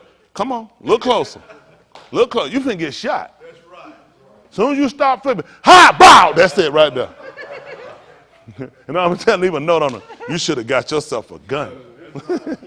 Yeah, all that stuff coming to an end. It's all coming to an end. It's time for everybody to start acknowledging one supreme Elohim. Y'all hear me? Let it be read. Let it be noted. Yahuah talking. He ending all this stuff. All these God, he executing government on all these God. Them Caucasians got to pay in the Caucasus Mountain to Russia. They got to pay for what they did when they came through Africa and divided Africa and messed it up. Then these people got to pay. He told you, the gold is mine. The silver is mine. Yeah. He told you took my people. They traded us out for a pair of shoes. Right. He said, you got rid of my boy for a whore. Yep. They got to pay now. Don't be polite with these folks now. Allow Yahuah do his thing like he said it. He execute judgment on us to turn us back to him. That's right. We hadn't gave him our full heart. We hadn't gave him our full heart. He execute judgment because only reason all these gods coming down, because we love them. Yeah. Nigga love Greek. Nigga love them. They go to college, they getting child burnt up, stepping everywhere, and everything that they got, they love their games. They love everything these folks got. The folks get, they all gods. Everything they put, all these teams out white, they attach them to gods. It's always a challenge of God's. And we be right there supporting them and pushing them. He looking at it. This is why our heart been. He look at, guess what? He said, I got to take it down. I got to stop you from looking at it. Right. That's the only way he take it down. Listen, there's nothing wrong with the Celtics. There's nothing wrong with the Phoenix Suns. There's nothing wrong. What other one? There's some more of them. God. Lakers. There's nothing wrong with all them. The only thing wrong with them is us. Our hearts get behind these folks. We'll kill folk for these people. But all that stuff, they idol God. He look at, I don't want my people to look at. They'll be fine. We want him. Just like them folks. Listen, everybody on that boat with Yahuah, everybody served another Elohim. What was the storm before Yahuah got on them? After Yahuah got on the boat, what happened to the storm? The book declared that the sea was calm. Wasn't nothing wrong with nothing no folk believed in other than you ain't got no business with doing it. You ain't got no business looking to it. You ain't got no business not doing what I told you to do. Right. I'm going to make everybody suffer because of you. Yep. That's why he wants to turn. That's the only thing wrong with that stuff. If it was so wrong with it, I mean for them, why he destroy them before us? Right. All the time the folk why getting they destroyed when we get connected to them. Right. I'm trying to tell you, that'd be your problem. When you connect up, we be the problem. Because he look at, my people ain't got no business praying to these God. My people have no business serving these God. My people ain't got no business even acknowledging these God. But you know us, we love them. We get all the uniform, the draws, everything. We get everything these folks. We love these people. We love these people. We know these are God. I can't have no dealing with no other Elohim. That's in your Torah. Thou shalt have no other Elohim. You shouldn't bow yourself down before them, to shakar them, adore them, or nothing. He let you know he's supreme with us. The only spot in our Lord for Elohim is for him. For him and Yahushua, ain't no room in them. He ain't got no business for it.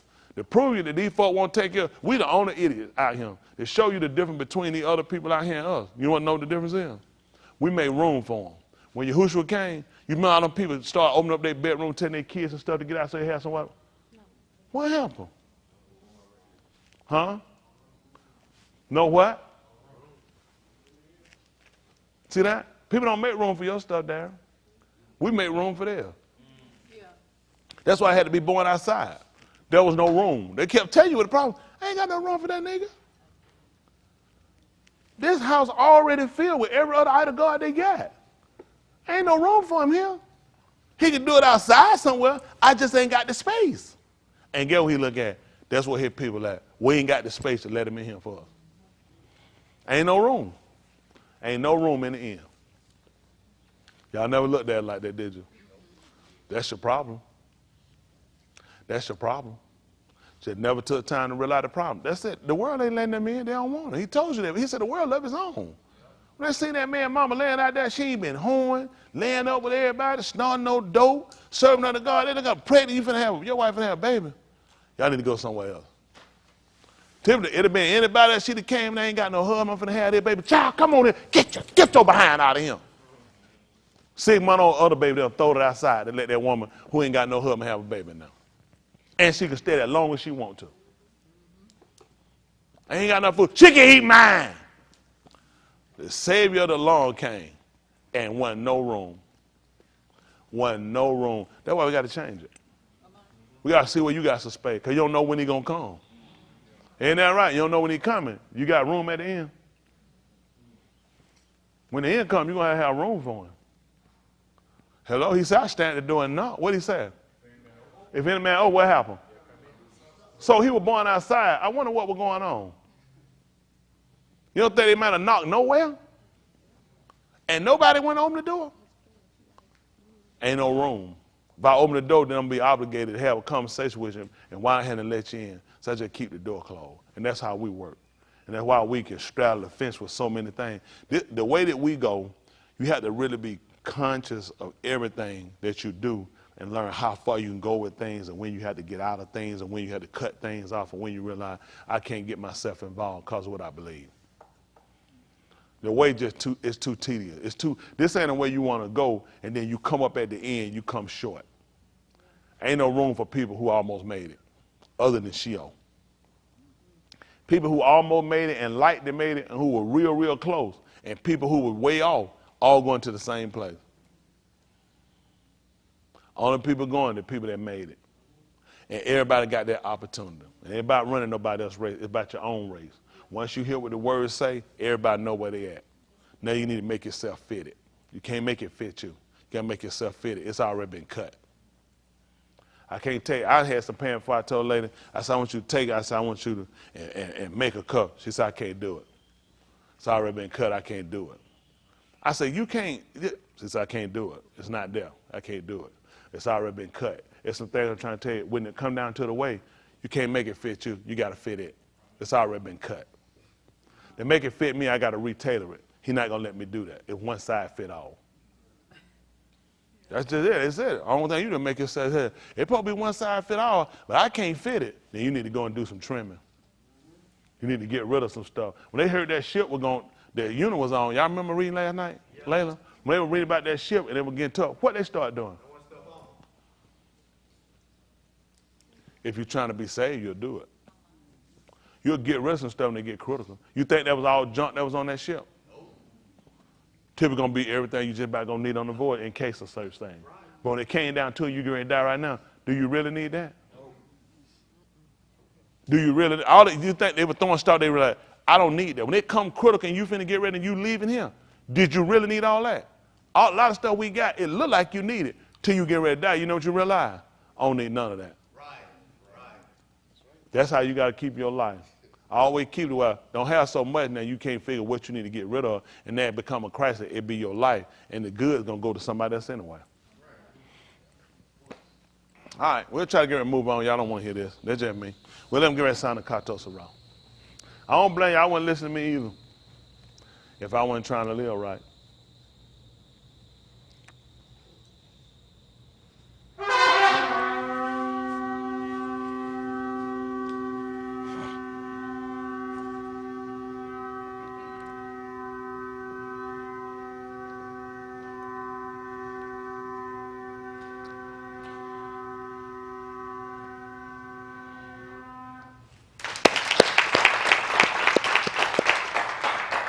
Parole, she ate it. All right, let's see how they're gonna go. We need to get this off the board because I'm seeing something with it.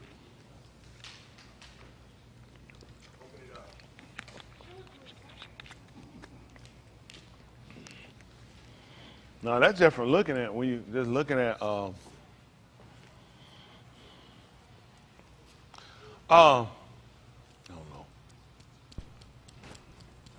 I don't know how accurate these guys really are. I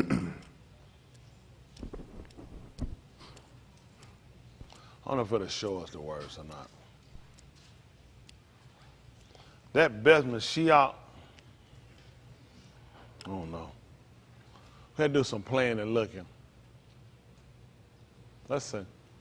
Try the Beth Mashiach, I guess. Let's see. And he said he translated from the Greek. 15:4 for those watching. This is Beth Mashiach. So this will have it color coded so you can see the English, the modern, and the Greek as well. 15:4. So if y'all can see the colors will let you know what words. The kai for ever, call, ever. We say along. They use call forever. Asher for what? So for those that are not familiar, that watching, you can go on your pull up. This is Beth. He spells it Bayith. HaMashiach.com. He /Romans. So you can pick your book and you can kind of follow along with us. So down here at the bottom is still color coded, showing you what the Greeks put. Well, he quote unquote translated from here to Greek for whatever things were written before our teaching were written.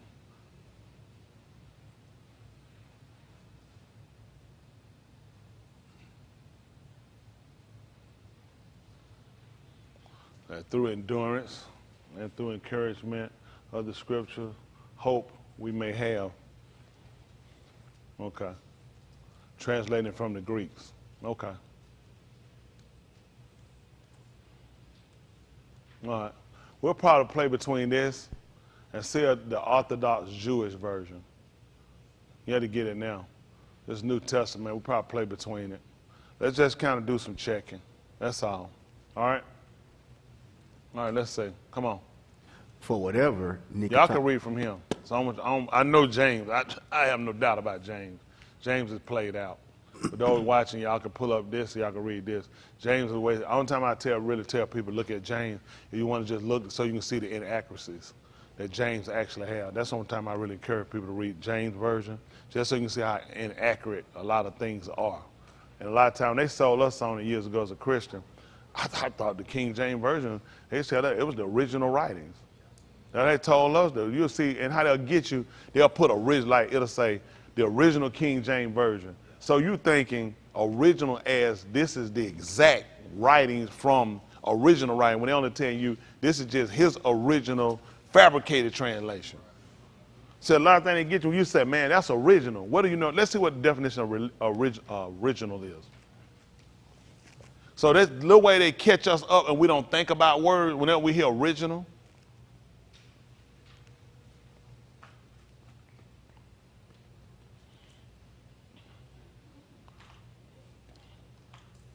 Woo! Oh, no. Don't do that. Don't do that. I'm talking about the word original. No. Don't do that. I was trying to figure out OJ. I'm like, it's bad when I can't spell and I know it don't go like that. All right. Present or existing from the beginning, first or, so when they tell you it's the original King James Version, without thinking, they're telling you that's the earliest of his writings, not as though that's the original, like it came from the original writings from the book. Sometimes we kind of read things and we come with our own kind of, what is I'm trying to look at? Not assumption about something, because the way you wrote something, it said original King James. So it's, oh no, I don't read them. The NIV, I read that original King James. Thinking you any better. The NIV ain't better. It's just better translated for us. It's more modern, so your dusters and those don't mess you up. Because there's certain words they used back then that people don't commonly know the definition of now. So that's the only difference between that. But they made it like you read that thing, they be like, what it is? Man, you don't read no NIV. I read original King James. So it automatically made you think like, wow, like this is translated directly from the writings. And it's not. None of these people got no translation from no writings. That's another thing, you know, everybody have gone, white scholars, not our own people, thin-tongued, thin-nosed people have gone, took our language, changed it over, converted it, and gave it back to us, and played with it themselves and made it fit them. Just like now, you start dealing with these Jewish people, words they use, you ain't gonna find them because they made them up. Our language, first of all, our language wasn't that vague. Everything was direct. That's just direct. Ray, would you like to kind of go? We don't have words that sound like that. Ray, go, Ray. That's right. Ray, that's it. We to the point. Ain't no, I'm trying to think. When you saying do I want, I ain't ask somebody want to do nothing. Go, Ray, go. That's right. Go, everything was just short. That's why you look. We taught in Marshall Lee. This is important for you to realize. See, when we read all these translations, whether it's the Orthodox, whether it's the James Version entity, it's too many fillers. Yeah. We don't have none of these words like the for and all that, a lot of stuff. These are words that they're taking, saying these were out from our alphabet. So these I like the hieroglyphs better, the pictures, but in using them, some of them are put in place to say for, because a lot of we don't have words to say whatever. What is a whatever? We don't know nothing about that. It either is or it ain't. Why do you think he told you I'd rather you be cold or hot? That's right. Because it's too much in the middle. Yeah. What if I'm light, kind of hot? Or light, kind of light. You know, not cold, not hot, kind of like sauteed. You see, I don't know what you're talking about. You see what I'm saying? It's too vague. We're just one. You either cold or hot. End it. That's all we knew. We don't know them. And anything else, you spew it out. I don't know. I don't want nothing lukewarm. Now they say drink room temperature. We don't know nothing about it. It's either cold or hot. That's right. Cut it down. I'm just telling you. That's all we knew. But I'm just telling you, society has come along and given us our stuff. You don't drink no lukewarm water from no spring. No, right. No. It's going to be cool. Yeah. That's how we drink. A lot of stuff. Yeah, y'all got to remember something, okay? A couple things.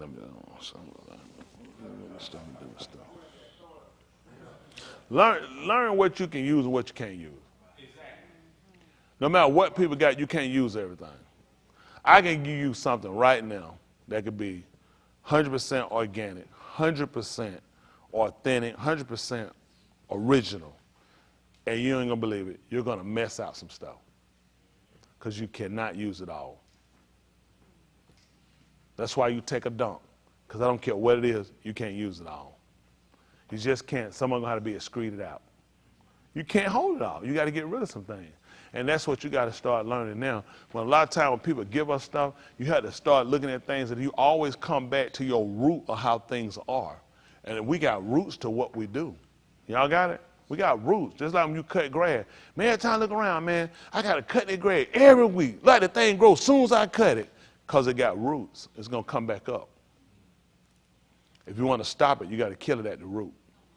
They have certain sprays where you can hit the leaves and then learn how to transfer back to carry and get to the root.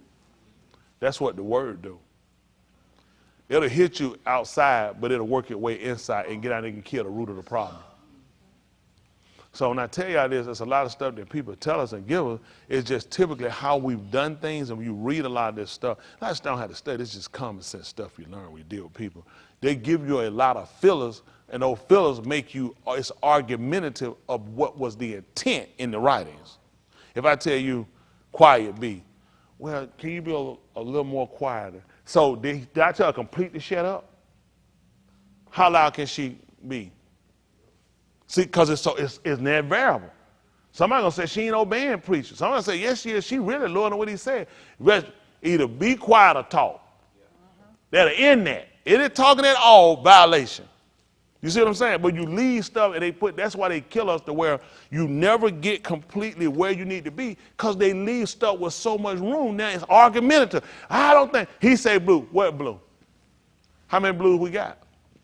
Sky blue, light blue, navy blue, blue black, royal blue, blue blood, blue purple. Which blue we talking about though? So see, because the writings that they've given us are so vague sometimes in certain things that say, it leaves room now that everybody makes an argument and you split. Because we're indecisive on which one he's talking about. Now interpretation gets in. Versus if you just leave it plain, blue, end it. All blues. All blues. I don't care if it's with a saxophone, I say blue. Y'all got it? So just as an analogy, please don't go say all blue wrong. I did not. But I'm using it as an illustration of when you're dealing with the English and you deal with these people, they put so many fillers in between things, you really have to kind of decipher to say what the intent of, and that's a lot of things that people don't look at. For me, when I watch stuff, I kind of look, I'm trying to look at a couple of things that we don't typically do. I want to look at the writer and what's your intent. It's important to know something about your writers. See, what white people do, they'll read books. They won't just read any book. Sometimes they have certain books they'll read because they're familiar with the writer. They're familiar with the writer's style.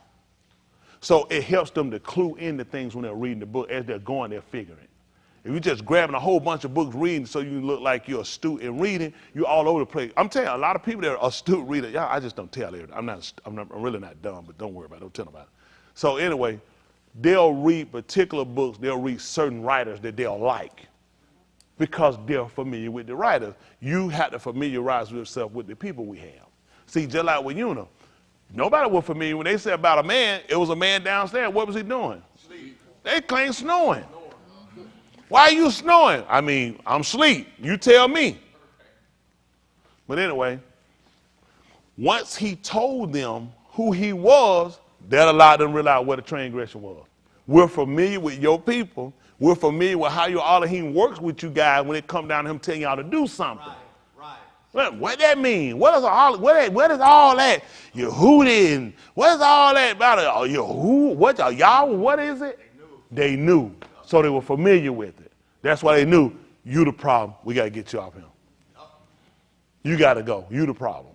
See, the problem is with us, we read and we're not familiar with our writers. We're not familiar with our language. We're not familiar with our history. So it leaves us kind of in an enigma in a sense. You know what I'm saying? I'm telling you, people of color, it's hard for us to really get this complete because of a lot of things we have to dispel about ourselves. First of all, our just complete blundery, idiocy. You know what I'm saying? We're just ignorant to just so much. Everybody has just given us so much, and everybody that claimed they had the truth, and God got the original. It's just so many lies that have been told. Instead of people just telling the truth, we are going through an expedition to make sure, to get as concrete as possible to get to their mark. But we're going through right now. I tell you, this is all the truth. It's going to be a complete lie. Researchers get lazy. You get lazy.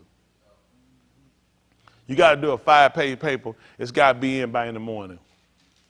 Best part of the paper is going to probably be the front. You're hoping by the time you get close to the end, you get lazy. Or either somewhere in the middle. I'm making this up. No, sir.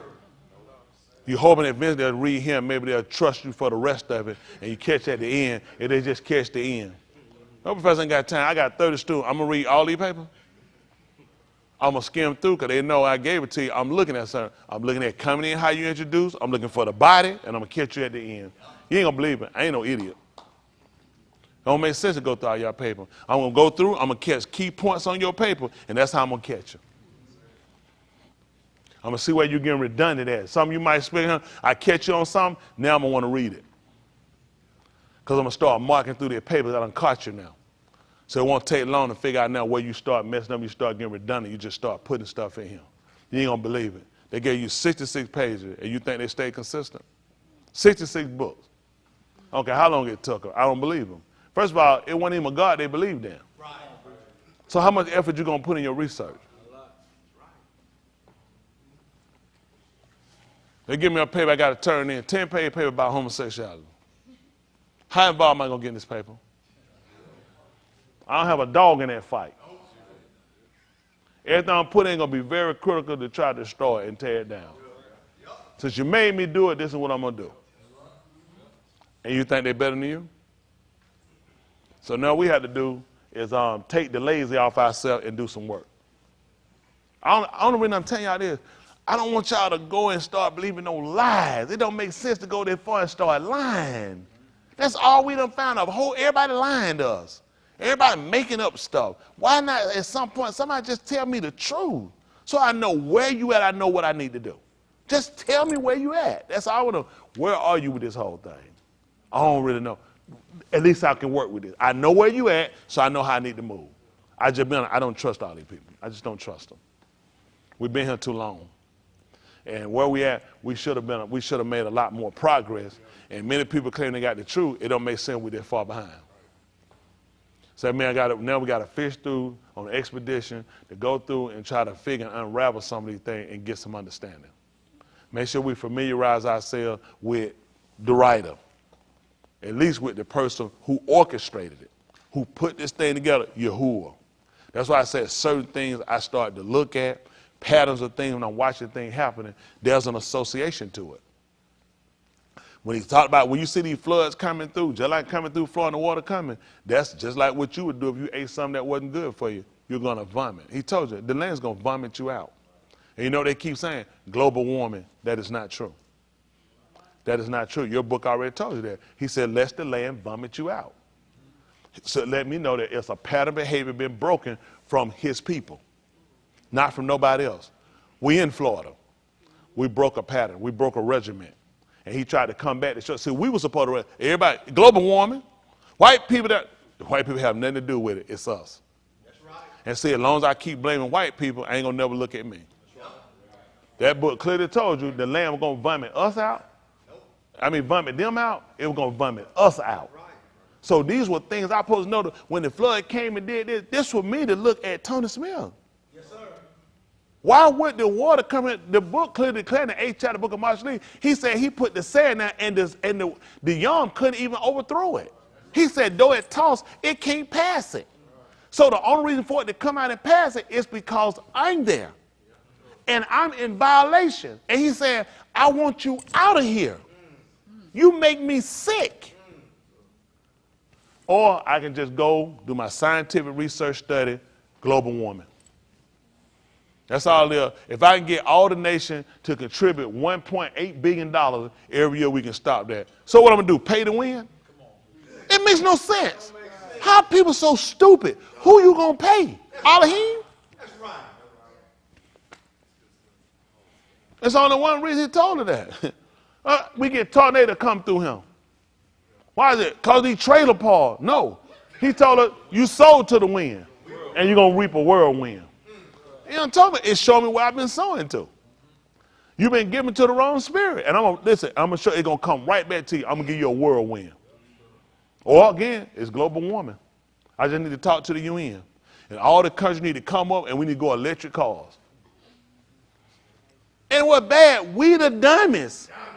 He's only trying to get our attention. Just like when you were on that ship, he had to shake that ship up. When other people fed it, other people again, you to blame. Right. You the reason why. Right. I ain't do what he told me. And I wound up getting everybody else killed. If America know what I know, they want rest, they want to fix their play. I said, get them niggas out. Get them out of here. I'm telling you, that's why I told you, if my people which are called by my name humble themselves, seek my face, turn from their wicked way, then will I hear from Shamin, I'll forgive their kataim, and I'll heal. The rock's just like you, it need healing too. It's just like you. It's just, everything you pay attention is just like you. These people have no idea how stuff went. I mean, it's just like you, the mountain. Everything has got the correlation similar to you. The grass ain't never like hair on your body. If you look at the heart, they ain't nothing but tits. That's why talking about drink to do. Ain't no baby sucking no titty and get no gushing out or nothing. It's gonna get you like to do, dropping out, coming down. It's the same thing. It's just like you. And they push up too much, it gotta stop, it's gotta heal too, just like you when you have a baby. That's right. That's right. The right do the same thing you do. Your stomach get queasy too, don't make you vomit and come up, don't it? Same thing the rots do. You can't keep dumping that stuff in the rock, keep doing that, it come back. So this is the problem we have with man. The Indians tried it, what they call, quote unquote, the Indian. People hadn't looked at your correlation with their rights. We both feed from each other. Problem is, we just been taking, we ain't been giving. What gonna happen? You got a wife, you just keep taking from, you ain't giving nothing. She ain't gonna give you the service you desire either. It's gonna constantly be chaotic too, ain't it? She like their rights. Their rights ain't got her service that she deserves. She ain't got her acknowledgement. Conservation is things you got to put back. And we hadn't looked at. We hadn't done. All we just been the takers of. We just been reaping. We hadn't put nothing back. True. Hello? So it's a lot of work we got to do to come back and realize that he put us here for what? We all have to work together, even your rights. There's things it's got to give us, and there's things we give it. It's an exchange. That's how we survive. The rocks get something from us too. The rocks can't tell ourselves. We have to come and tell and keep it. There's certain things we might do even controlled burning sometime for. Because it's certain things you have to do. That's why he put it here. It's certain things we look at that we obligated to have to do. Even if it comes to the animal, we come and start seeing numbers down. We had to come and pull in and get the numbers up and put it back. Same thing he did with us. Yeah. Before we went to Mizraim, what was our numbers? 70. After we came out of Mizraim. That's amazing because white people will look at a creature and see that the numbers are dwindling and they'll take and put it in a controlled environment and release it when the numbers are back up. I wonder where they get that from. I'm going to send 70 people to go expel a whole country. That ass getting whooped. Off the rip. But when I take y'all out here and y'all are a great multitude, y'all 500-some thousand, y'all got enough people for war. Y'all got enough people that you can lose some people and you can still recover and build back. Because you ain't going no fight, you ain't lose none. So, but if your number's strong enough, guess what? It won't phase you.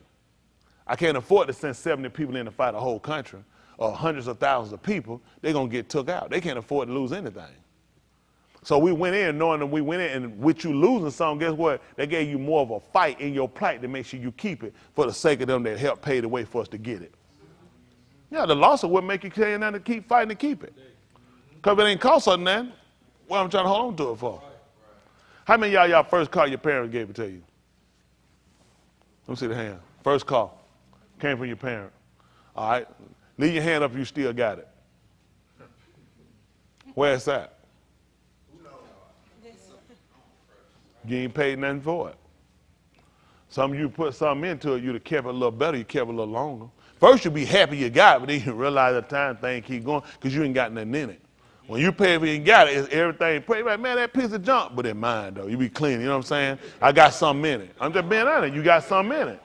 You trying to hold on to it, you know what you got in it. You know what you had to do to get it. And you know what you had to do to finally get it paid off or get it the kind of way you want it. You want to keep it. You don't want everybody parked up hitting on it. And get up, man, get your ass out of my car, you don't mind. Oh, this thing a guard. It ain't a guard, man. I'm just looking at it, it's my car. He ain't pay that nigga slide all across the hood and belt buckle all on the hood, sliding on the hood. But when you got something in it, that's how you look at you. Every one of those lands, every one of them battles we went through, we lost people in them too.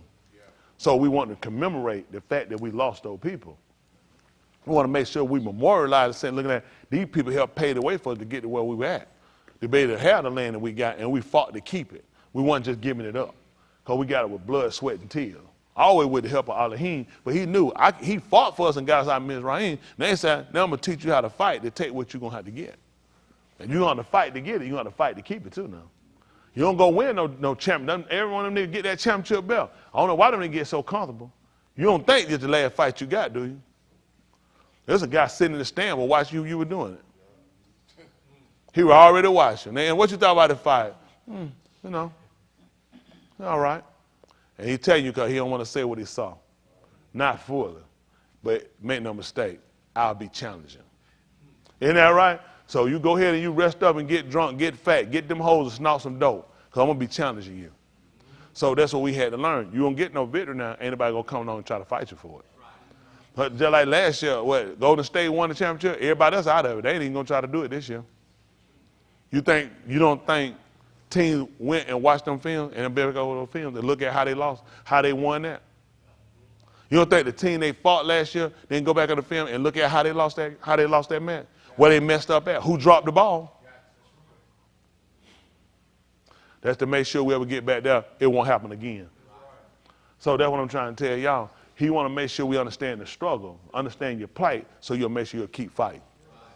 All right? All right. All right, try to move on. I don't know why I told her. Y'all don't be want to hear that.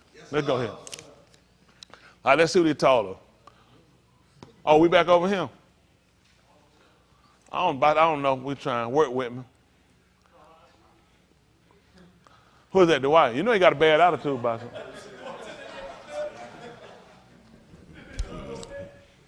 I tell you what, guys, how y'all feel if I tell y'all it's somebody back there ran me down? They took their vicious mouth and ran me down the whole time we was up here. Beat him. He ain't all that, and he be thinking he be knowing, and they really get on my nerve, be taking too long, be...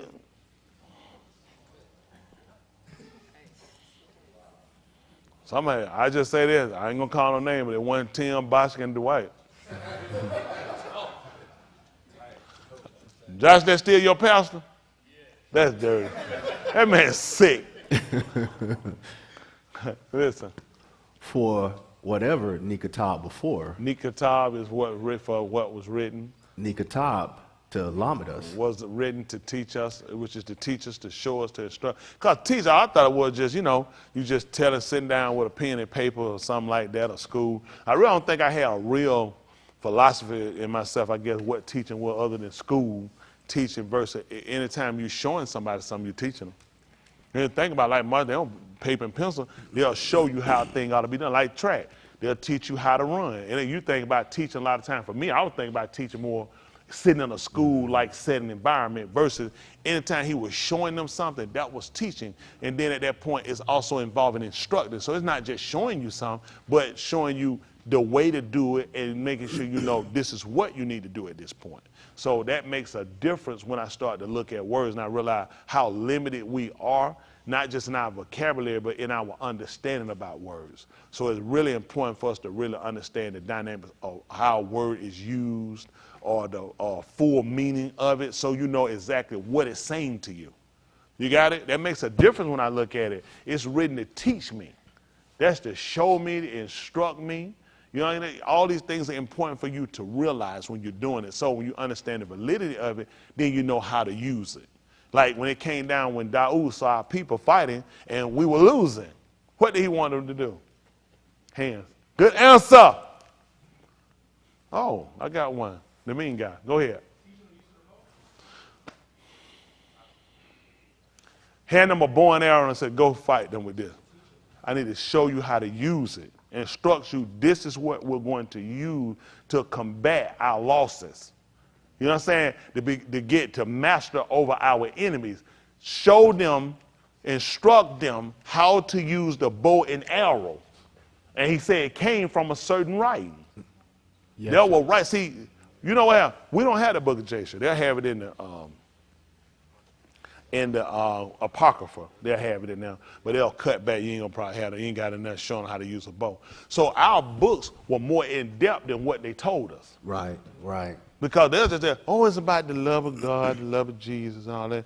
The man said, we have a book that instructs them how to fight. All our people go and learn how to learn from the Chinese. Yep. We learn from the Japanese. Yep. We learn from whatever, and the Philippines, whoever the Thai, whoever these folks in. We got a book that taught us how to fight. Come on, that's right. We taught a book that taught us how to fight. So these folks think about it. Why would I show you a book how to fight when I got you captive and I beat you? You get that book, you might regain your consciousness. Mm-hmm. You might start learning how to wield that thing, that sword, or start learning how to use that bow and arrow. You might wind up sniping and taking me out. So this is something I definitely know you don't need in your book. You don't need nothing that teach you a defense. Hello? Sir. But see, every other nationality will do that. They'll have something. All these people got something accredited to them as a defense. Just be honest. Give me the art that the nigga got. Jailhouse fighting.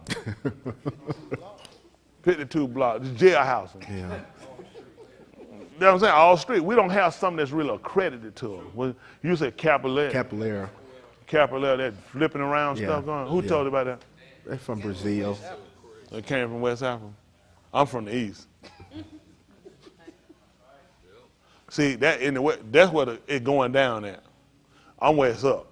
I mean, we got other different things, but it's not as popular. Most of the people going to do what? Boxing, they're going to credit to the English. Yeah. That's British rule. Right. That's Queensland's rules. You don't get your martial art, they're going to credit that to the Chinese, the Japanese, those type of people. We're not going to call them Asian because Yahuah only refers to where the Shamash rise. And that's how a lot of lies, every time we say Asian, every time I heard Asian, I always looked at Chinese people. I've never looked at, when people say, yeah, your rules, it's in the East, that makes no sense, it's in Asia, it's in Africa. But that's only just referring to where the Shamash, so the Greeks coming naming stuff threw us off. And the only people, years I came up growing, I never looked at any of those people merely as Easter, as Asian. I never, how many of y'all were like that? I never thought of them as being Asians. Asian was always associated with the slanted-eyed people. Those are Asians. And the whole time, let's tell you that's where the Shamash ride. That's how ignorant we are, and that's how dangerous it is for you to get words and don't know the meaning of them. Because they'll give them to you, you don't even know how to implement them, and you don't know the detriment of you not knowing the meaning of it. He was only saying, this is what Yahuah, they're where the sun rises. They see the sun first. Nobody who's you got up, we got him first. We the sun first. Anything, we first. These people so far, and see, when you start to realize that, it gives you more of a drive to get back to your original state. But when you don't know that, this is him. This is where you're supposed to be. Ain't no better. I say, ain't nothing better than him. Where we at? You know, this home for me. When we go home, where we go? Back to the country. It's time to go home. Our people not from no Sparta. Our original people, that's not our state, but white people have cut your history down to where this is what we know. Bobby, your family said, Bobby, let's go back home. Where's home? That your family recognize? Yeah. Well, I'm saying even your mom and your dad, they say, we going home. Did they ever used to call the country home wherever y'all went back to? Or? Pahokee, Florida, we home. Or your family was original, I think you said someone were not original, but South Georgia. Carolinas. And right in there, so a lot of people, that's what they'll look at be home for them. That's what we'll teach them to teach. Somebody teach our history to our kids. It's like Uncle Ted, your family said, going back home. What would be home for them? Sir? See that? That's most of what, because you look at, that's where the other family from, that's what you know. So they keep us captive. White people know where home is for them. Even if it's here, they still got better information than what we got. Because their family originated here back before, and they set themselves here, and they can create that for them. It doesn't work for us. It's fictional for us. It's positive for them and true. Y'all got it? So it's important when you're trying to do things to be able to root yourself. And we ain't had no root. He would tell you when it came down a man sewing suit, see, he told them when they do alone. One of the reasons why? They ain't have no roots. You ain't got no root. How you going to exist him? Tell me what seed you can throw down and don't get no roots. It ain't going to exist. It ain't going to keep existing for long.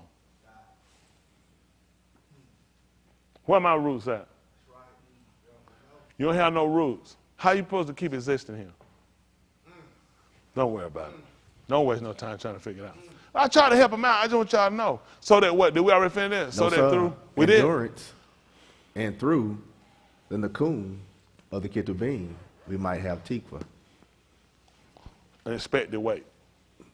Or an attached cord. Let's finish this right quick. I want to see let's see where we were going with that. 5:39 you can. Maybe today we'll get there. We'll try to get this done and get y'all way. I'm trying to have no issue. I thought about it, consider it. We don't hate white people. I don't hate white people at all. I hate a system, but it's bad white people. And they will call them white people. I don't hate black people, what they would call so-called black people, but it's bad in every one of the races.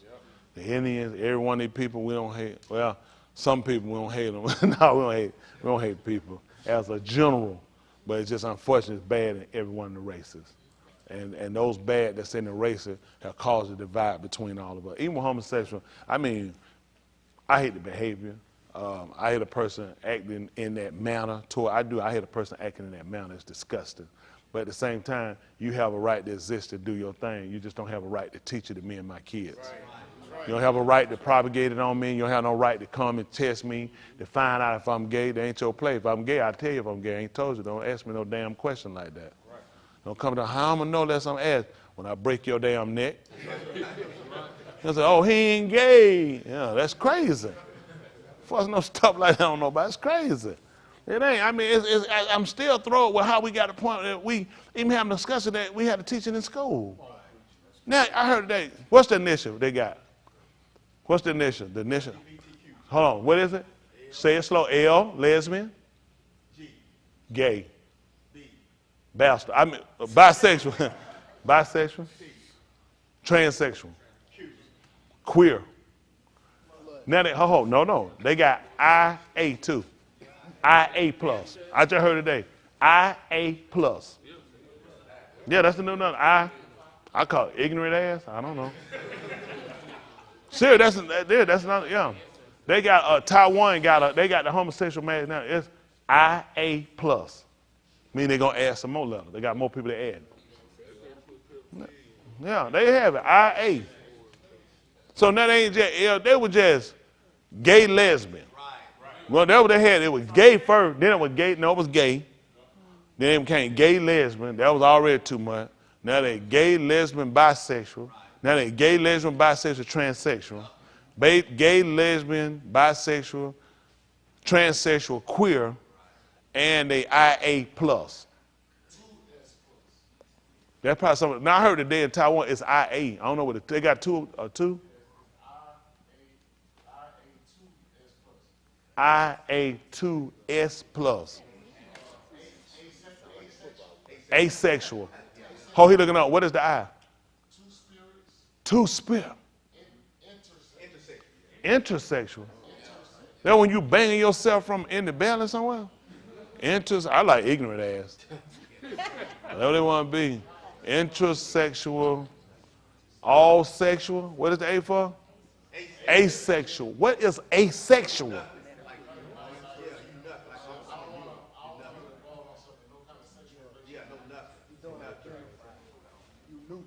What the hell you doing in the line? You got the colors on, your ass sitting in the mud. What are you talking about you don't identify? That's that mental. That mental. Man, just mental. Listen, I'm against it, 100,000%. But if that's something you want to do to yourself in the privacy of your home somewhere, and that's y'all business. I don't smell the doo-doo. Don't throw it in the trash. Eat it. Because the garbage people got a right to be safe. They ought to make them burn their trash. Man, you got all them letters. You know good where them drawers messed up. All kind of plagues in them drawers.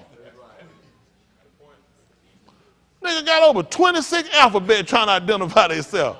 Just stop it. I'm nothing. I've been knowing that. All right, let's see there. Yochanan 5:39. What he wants to do? Search the Ketubim. Why? In which you say that you have in them Olam Kai. You say in them you have Olam Kai. They testify about me. And 40. Yet you do not want to come to me to have Kai in you. See that? He said you don't want to come to me so you can live.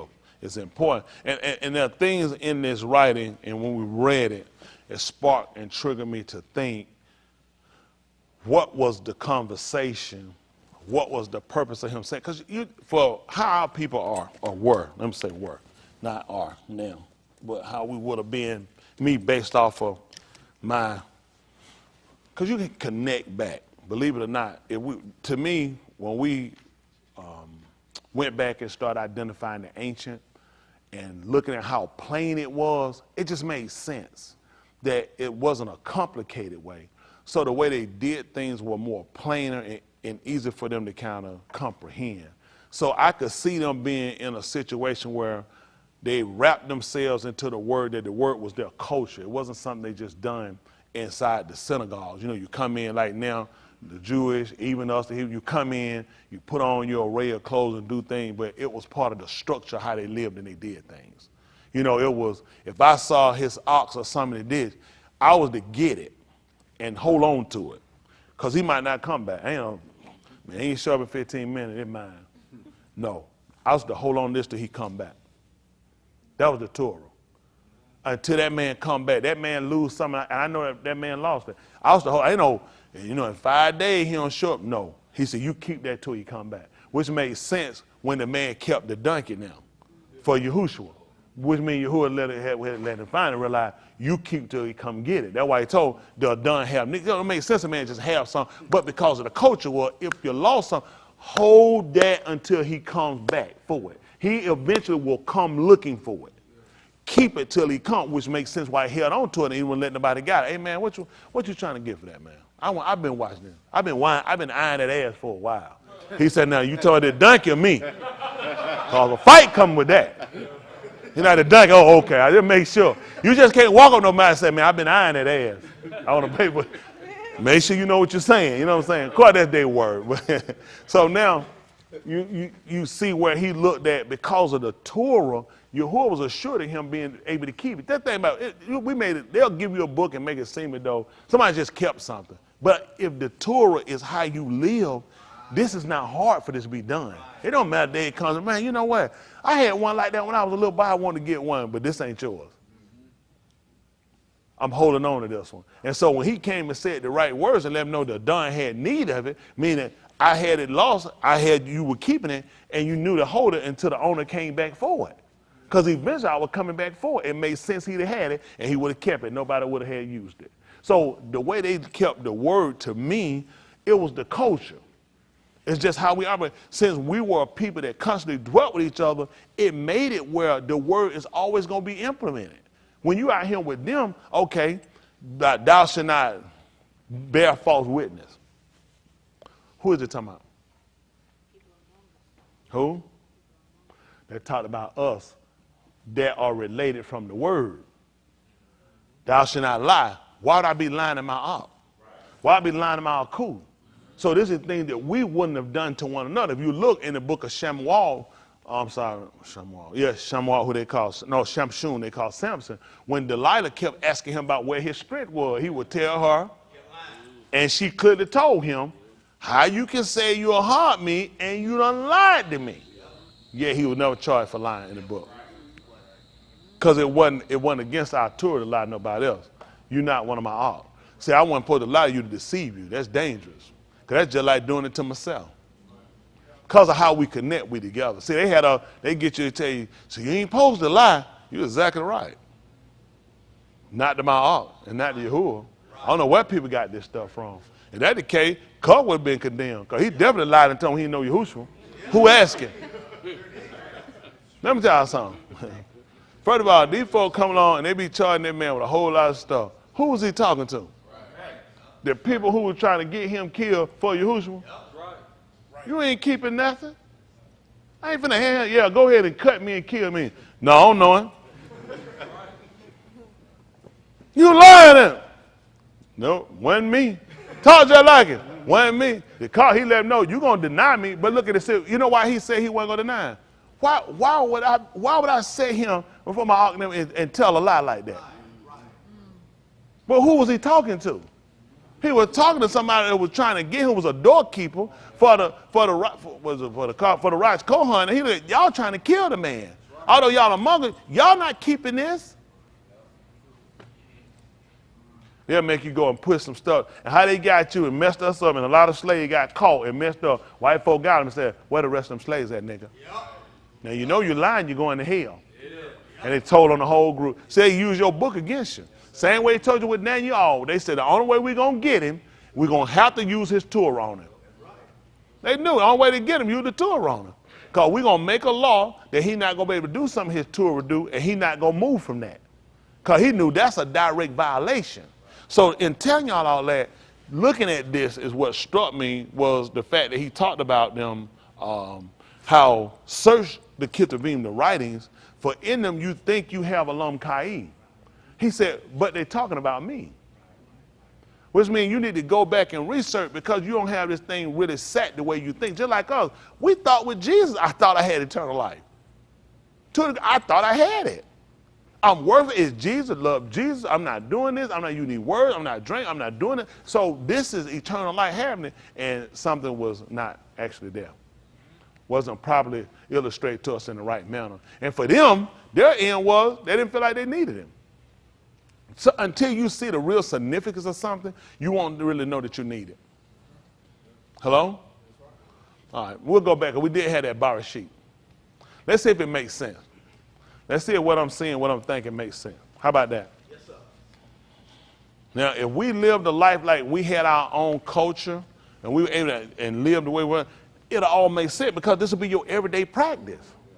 This is your everyday practice around everybody. So it's easy for it to always be implemented. This is not our life. The people we work with, the people we deal, they don't keep this. No. Oh, the Shabbat, what?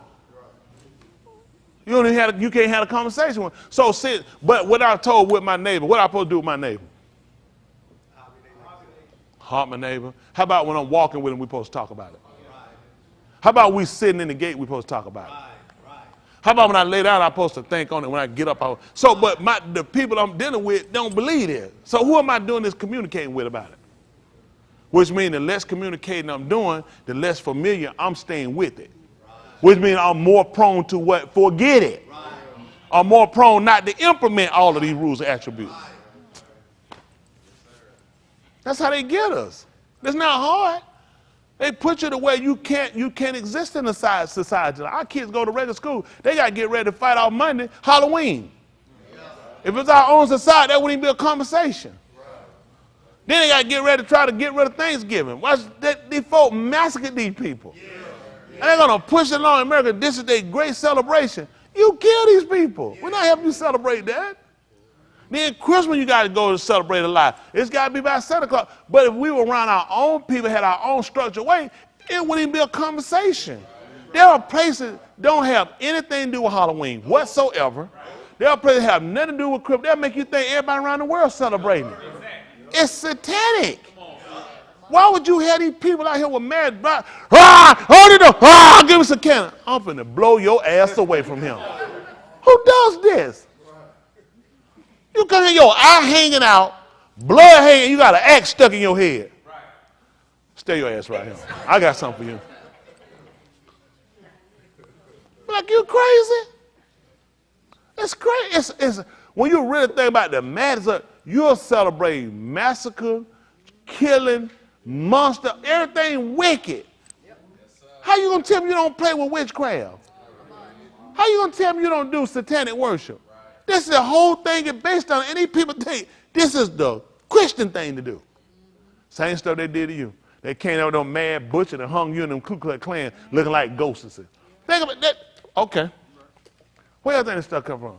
What you think them niggas would think about? You think them niggas trying to hand us some damn candy? Them folks riding a horse with two holes, you can't see no mouth and no nose. With torture in the middle of the night. Hold on, baby, get the candy out of there. Trick or treat, huh? Nigga was treated right there to getting hung, hanging from a tree. Now we got to program our kids and try to teach them how they have to learn how to exist in a society and not be a part of the society. Right. Certain things, no, I'm not interested. I ain't had no damn candy. That's right. Not doing, y'all need no candy, you're about right. Give you some candy. Why you got to look like that to get some candy? Right. Tell you, so you can't wear your regular clothes and get none. Right. Why you just can't wear your regular clothes and knock on the door? I won't have no problem. They just wear the regular clothes, come down. How you doing? My little ass out here begging for candy.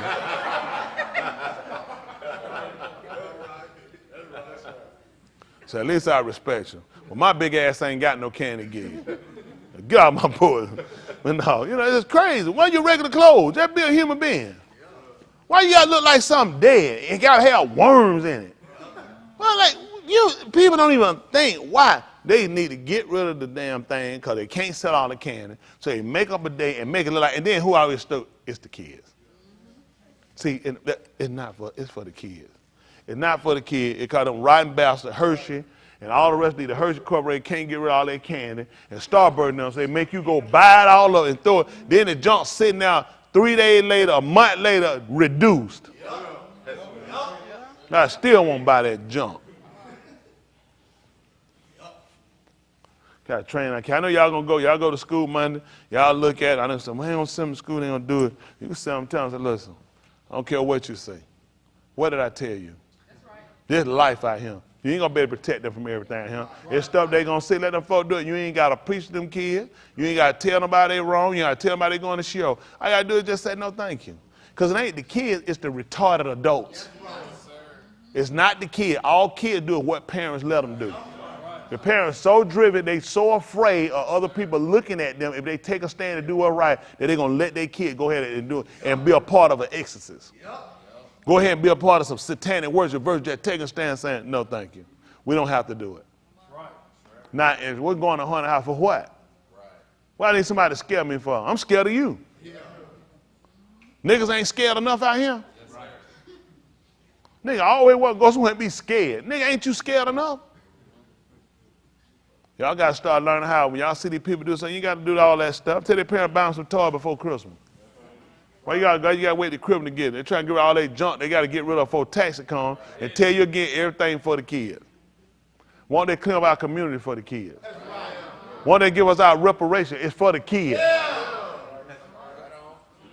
Because they always got to use some kind of psychology to make you think they care about your kids and make you feel like if you don't do it for your kids, you don't care about them. I take your little ass right down here and get you a Snicker bar and then go sit down somewhere. I remember we do. My mom, she put the can on the table. She come home, put that can on the table. She said, y'all just go in your room, come out, just go in there and get it. We come out. I like, no, I'm going to trick or treat, man. Come out there, go on the table, get it, and go back in the room. Get him out like, why you do that? I need to be out there, folks, out there. But she was scared. They're scared like you're a kid, you don't process. You think it's something. Folk was, listen, when I was growing up, what them bastards were doing back then, they would take a straight razor and stick it in an apple. And when a kid was biting the apple, the razor would cut their mouth up. You won't feel a razor. That's how, an apple, it'll slide right in there real easy. So you just bite on that apple, eating crop, and that razor hitting your mouth and cut your mouth up, cut your tongue. They were doing that then, poison. Then back then, folk got to take. Then they get the can. You got to take it to Greater Hospital. They got to put on an X-ray machine. So why I got to do all that? Take them to the mall. You can't eat that stuff. Them tell these crackers do. Them crackers unwrap the candy, put something on it, and wrap it back up and get. I tell them, what the hell make you think I'm finna go spend $200 in candy? Get what you done make me spend $200 in candy, and just be handing out candy for free? So. I'm just like that light kid. I can't take no chances. Right. I don't want to find out what you got going. I just rather you go ahead and keep it, you eat it. Get them other kids. I'm not interested. Y'all will be all right. They ain't going to end your life. We'll get you some candy. You want some? How many of y'all kids want some candy? No! Just want to make sure. Want to talk to you now where you understand what we mean. Y'all will be all right. Y'all ain't got to have nothing because everybody that do it. You have to learn that too. Just because everybody that's doing something don't mean you got to do it. That's right. Y'all need to learn that too in life. You're going to see a lot of folks do stuff in life. That don't mean it for you. That's these people's stuff. Let them have it. They stuff. Don't go tell nobody. I'll slap you in the mouth. Don't go tell you. Y'all going to go to hell. You're going to shut your mouth. They ain't your place. You ain't got to have no conversation where they going. They kids, just like you a kid. If we were stupid, y'all would be doing the same thing. Kids don't, y'all can tell y'all mom what y'all do. If we celebrated Christmas, y'all can tell y'all mom, well, mama, we not going to celebrate Christmas. Y'all going to celebrate whatever we give y'all to do. We the parents. You know, them kids ain't got no choices. Don't go in there hating them kids. Leave them kids alone. Just for all of this, you can tell people that I appreciate it. Because if somebody did offer you can, I appreciate you thinking about me like that. Don't remember take it, but I appreciate the offer. Now, if it ain't Halloween, you got some more candy, hell, y'all ought to take it. I mean, you know, no. Just don't tell nobody I told you. No, but no. But in other times, so you know, at another time somebody might think about you or want to consider you, so you want to always be respectful. Just tell them, I appreciate it, but thank you. It's good somebody thought of you. Y'all got it? But you don't go in there running your mouth. I ain't that candy. You don't go to hell like, tell them 65% of your gold diggers you're going to burn in hell anyway with this candy. Don't go in there with them numbers on the candy. Just Thank you. No thank you, but no thank you. Don't get it. If something wrong with it, shut your mouth. Because all you finna do is get suspended. Because the teacher eat it too. And you finna get everybody, they gonna write you up and flunk you at the same time. Now you're gonna get a behind whipping because you're gonna flunk school. So the best thing to do, leave it alone. Thank you. That's it. We ain't need no extra conversation, no preaching, no versing from no book. Leave it alone. I had never taught y'all to go teach them. Leave them alone. They kids, just like y'all are. Until their parent come in the knowledge of, that's what they going to do. That's what their parent taught them. Kids don't know unless they're good parents. All Tahalid and Mr. Yahuah is your parent learning. All right, this is 41 and 30, Ba Rashid. That's where we left off at. Let's see what happened. And after them 7 shanim of famine shall come, and all the abundance shall be forgotten in the Arats of Mizraim, and the famine shall ravage the Arats. So the abundance shall not be known in the Arats because of that subsequent famine, for it shall be very severe. Now, as for repeating of the Kalamuth to Pharaoh twice, it means that the matter is determined by Yahuah, by Elohim. What do you say that? By Elohim, and the Elohim is hastening to do it. Come on. Come on. Now let Pharaoh look for an Ish discerning and wise, and set him over the Arats of Mizraim. Listen. Let Pharaoh act, and let him appoint overseers in charge of the Arats, and let them exact a fifth of the produce of the Arats of Mizraim in the 7 shanim of abundance. Come on. Oh, I think, did he pass some? No, sir. Oh, go ahead. Then let them gather all the food of these 2 shanim that are coming, and stir up the grain for food in the cities under the hand of Pharaoh, and let them guard it. I'm protected. Come on. Let the food become as reserved for the Arats for the 7 shanim of famine, which shall occur in the Arats of Mizraim. Come on. So that the Arats shall not perish during the famine. See that? So the land, which means the people in the land were going to perish when the famine came. Come on. Now the debar was too in the of Pharaoh, and in the of all his abadim. Then Pharaoh said to his abadim, What did he say? Can we find an Ish like this, in whom has a ruach of Elohim? Listen. So Pharaoh said to Joseph, Since Elohim has informed you of all this, there is none intelligent and wise like you. You shall be over my beth, and according to your pa, all my alms shall be ruled. Only in the throne I shall be greater than you. Come on. Pharaoh said to Joseph, See, I have set you over all the Arats of Mizraim. Come on. Then Pharaoh took off his signet ring from his hand and put it on Joseph's hand, and clothed him in garments of fine linen, and put the golden necklace around his neck. Come on.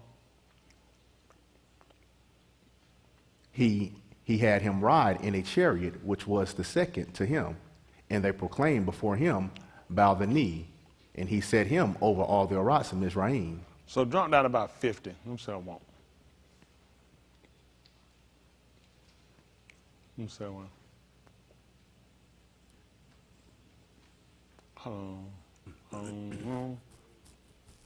It should have been when the people came to him. What's the last verse now?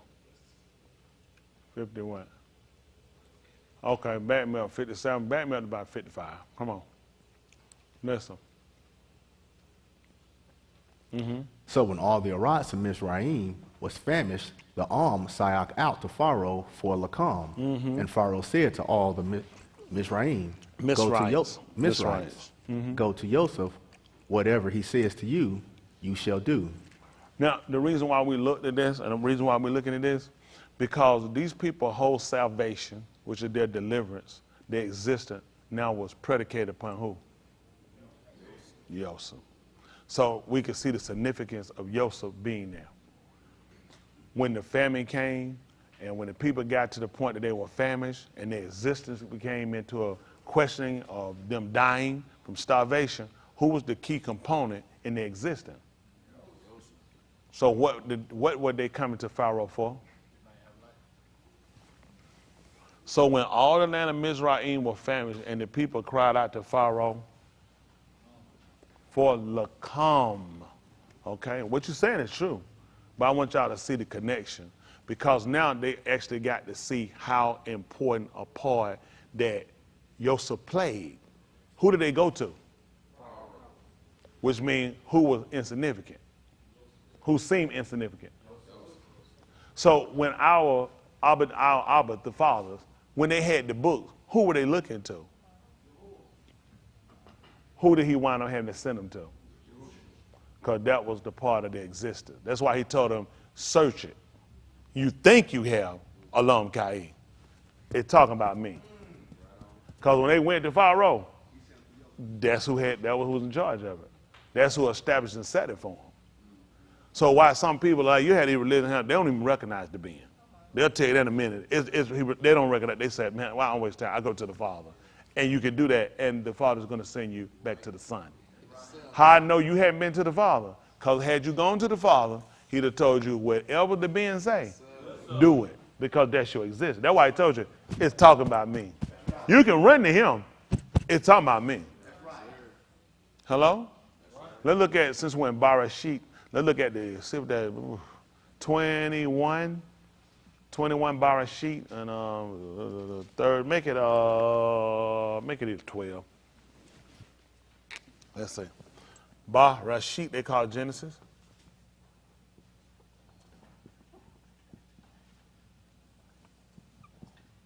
I said 11, 12, what I say? Okay, 12, I put 11, they'll know. If you wrote down 11, just put one more notch, twist that last one up a little bit. Come on.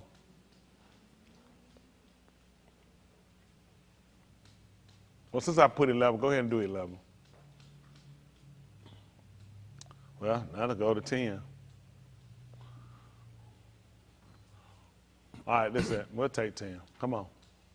Therefore, she said to Abraham, drive out this maid and her bin, for the bin of this maid shall not be in error with my bin with Yasakah. Y'all hear that? She told him to drive him out. That's a force. They ain't no gonna let that's drive you out. That's a force. And hands for how we understood that.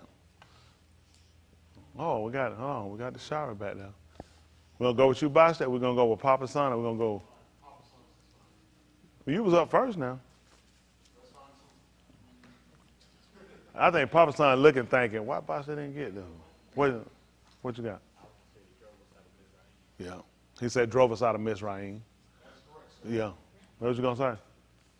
What you gonna say? The gun. What is that? Oh, the garden. Yeah, you could do that too. Yeah, that could be you. They're still in the same contract. But I was looking more at Mizraim because the book said they were hard pressed on us. So that's why when we eat the lakam, when we keep pasat, that's why we don't use leaven. And the only reason we didn't use leaven too was the reason because we didn't have time. They made us get it out before we could even do it. So we had to leave with our shoes on, our sandals on, and with our staff in our hand, and what the lakam we had, and they forced us out. We can't wait. Y'all got to go now. So you got to look at that. Makes a difference how you look at it and say when she said cast out. That's like go ahead and tell them leave. No, he drove them out. Go. No, come on, y'all got to go. Y'all got to go. Think about it. You doing this to your son. And so when you're pushing your son out, go. He had to force him out. So you think about that was something. You're looking at, wow. Now he think about what position it put him in. Listen, therefore she said to Abraham, drive out this maid and her bin, for the bin of this maid, what is her? Amar, is this what he got her? Amar, shall not be an heir with my bin with Yasakah, which means he'd have been an heir with him. That meant they would have been what called joint heirs. Yeah, they'd have been joint heirs. That's important for you to know. That means they've been joined and connected together. That's what you got, joints. That's what two ends meet, right? That's how they're going to be joint heirs. That means it was going to be shared. She said it wasn't, so therefore drive them out. Same thing Yahuah did with us with Mizraim. That's why he drove us out. Otherwise, we'd have stayed there. See, he had a promise he made to Abraham. If we'd have stayed there, that would have made them, who? What that would have made them? Heirs. That made them joint heirs. Got it? Because we'd have been there together, which means they would have also been part of accumulating what we have. So I can't have that, so I've made them drive you out. I made them force you out. Y'all got it? Yes, let's see. She said, well, my being with Yatsakal, he make me laugh, make me so tickled. Listen. And the thing was very Rosha in the of Abraham. It looked bad. He like, it looked bad. I just be honest with you, this looked bad. Mm-hmm. I don't even feel right doing this. This looked bad. I'm pushing him out of him. Come on. On account of his being. Mm-hmm. But Elohim said to Abraham, let it not be Rosha in the because of the lad and because of your maid. Wow. Whatever Sarah tells you, listen to her call, for through Yasakat your descendants shall be named. So when you go back and you start to read from the time of Abraham's existence and get all the way back up, you'll have to see where you can't read it without understanding that Yasakat is the most important, significant part in it. That's why every time we go back, we had to acknowledge the Shem, Abraham, because that's who the promise was made. Right. Yasakat, because it was concerning him, he was the seed. And Yaakov, because he was the being that was going to be the heir to that seed. He was going to be the possessor of what he was going to do through that seed. So you can see where Yasakat was a major component part to those kids becoming those heirs. The promise was to Yasakat, but it was made to Abraham. So when we start to look at Yahushua, you can see why he told him. So how could you possibly obtain it without Yasakat? If the promise was concerned, it was to me and my son, how could you obtain it without him? Which would make sense when Yahushua said, without me, you can do nothing. So it makes sense to look at when he say, search the Ketuvim, the writing. For in them you think you have eternal life, but they are they. Yasakat was so significant into where don't even let this bother you about getting rid of this kid or the lady. Because this is the major component. Everyone who's going to be an heir, who's going to obtain, is going to be your descendant.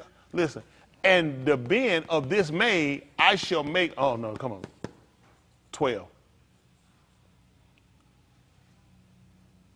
But Elohim said to Abraham, let it not be Rosha in your in your eye, because of the lad, which the Yahlet I think for lad, and because of your maid, which was, well, then gives her another name, Matakak. Whatsoever Sarah tells you, Shama, listen with the intent to her call, her voice, for through Yatsakak, your descendants shall be, that'll give him an opportunity to come back too. Even for him, he become a major component. So everyone that descends from him, who's going to be the most important vital part for them?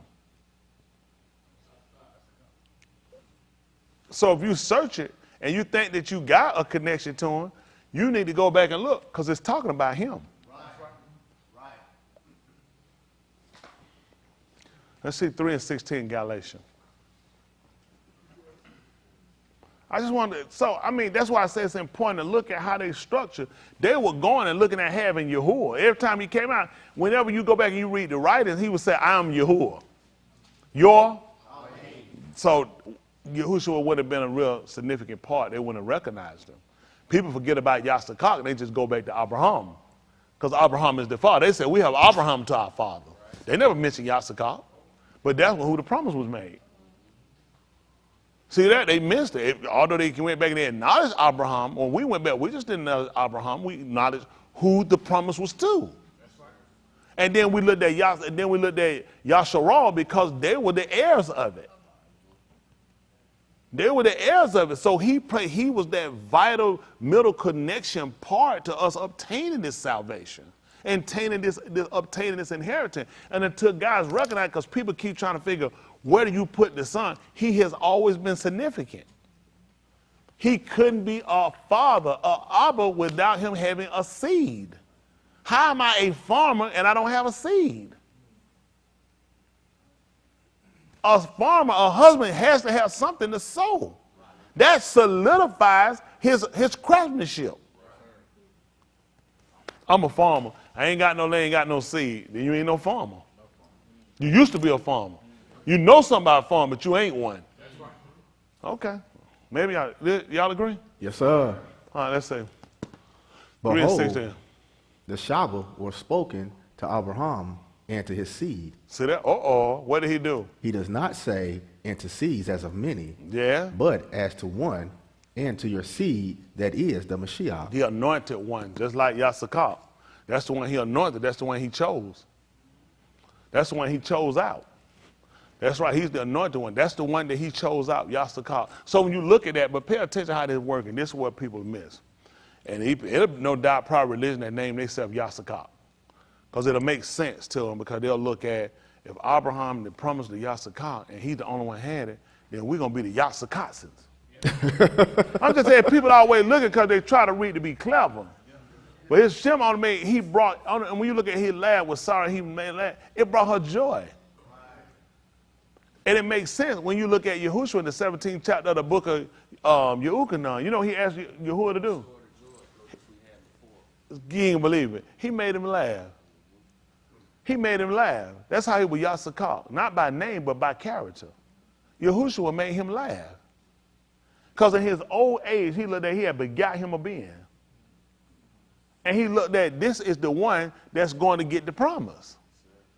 And he's going to be able to bring back all these people back that's been scattered and been dispersed, that's been lost. He can pull them back. That's why you think about this. You all right, Malcolm? You seen something? I saw you fighting with someone that was, I ain't know what happened. I said early all the time, I kicked in early. No. So, but anyway, when you kind of look at it, saying it, you know, amazingly, our writings tell us that if you cast your lacam, what was that at? Upon the mind. What he said? It'll do what? So you know why it made sense to cast him and put him out? Not just because Yahuah said it. That actually makes no sense. If something hurts me, it hurts me. I don't care what you say. It still hurts me. If I have lost my mother, you say, hey, man, it'll be all right. I heard what you said. You understand I'm hurting. I lost my mother, okay? That doesn't change it. The man was putting out his son. Nothing changed that unless there was a confirmation, and it was. Was that still his descendant? Was Yashmael, was he his descendant? Yes. He could come back through Yahuah. See, this is the problem we got. He told you to catch the bread out of minute on the Ma'in. He said the minute Yamin. He said to come back. It made sense. I'm casting out my son. This will be the last time I say I won't ever get him back. He's done forever. You just can't do that. Listen, we're not made up like that unless my son smoked drugs, my son beat my mother, my son stole from us. Then it ain't hard. We're not talking about that type of son. We're talking about a son he a hard that had a promise to him. Yet he believed that Yahuah would recover him through Yahuah. Because he said your descendants, they're going to be shimmed through him. Right. That's going to override what he was given. This is going to give him an opportunity to come back. So now I'm driving out with the confirmation of, guess what? Elohim is able to recover him. Okay. Y'all, let me tell you what we messed up at. That faith stuff kill you. I don't know what it is. I don't know how we got stuck with it. People don't work like that. We don't work like that. Let me just show you something real quick. See if that Shemuel, Olive Shemuel. We're just talking. Yes, let's see how it makes sense. See if that's 2 Olive 1 Samuel. No. Yes. Olive Shemuel. They call it 1 Samuel.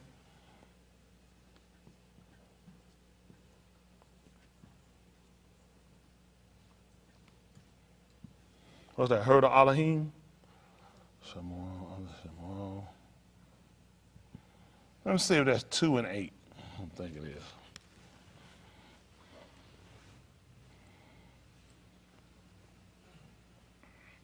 Let's see that what I want. Y'all all right? Yes, sir. I know it long. I want us to understand. I don't want to just follow that no more. I've done that. I don't want to just be following nothing. Just hoping something in my heart that make no sense. Let me see something. Hold on, let's see. Oh, this is her talking 2, 8, 9. Jump down a little bit. Let me see 10. Let me see 9. 10. Oh, don't be going that fast. Now I got blood pressure. And hungry, who should highlight preacher's blood pressure? Come on down.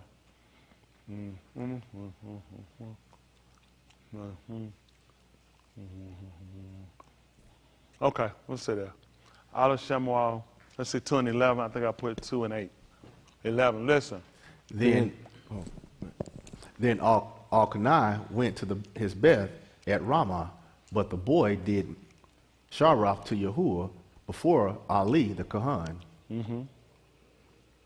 Now the Bani of Ali were the Bani of worthlessness.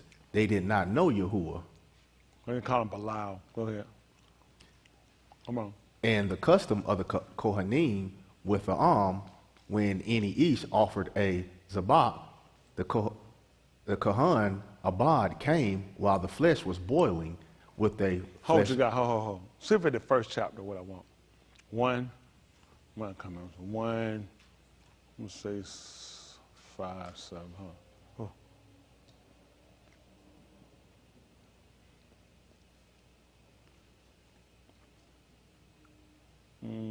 They'll come out. Let me see. Oh, move too fast now, y'all. My eyes. Okay, same one. That's it. What's that? Let me see. Let me go up a little bit. Let me see 4. Let me see.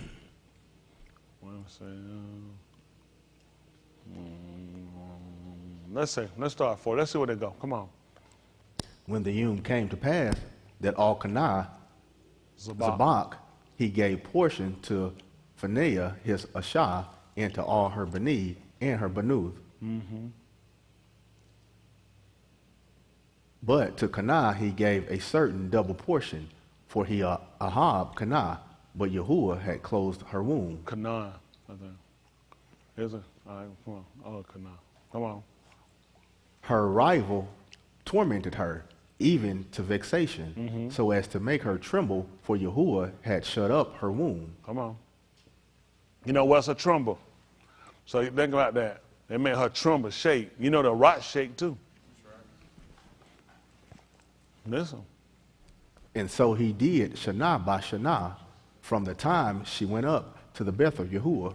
So she provoked her, and she wept and did not eat.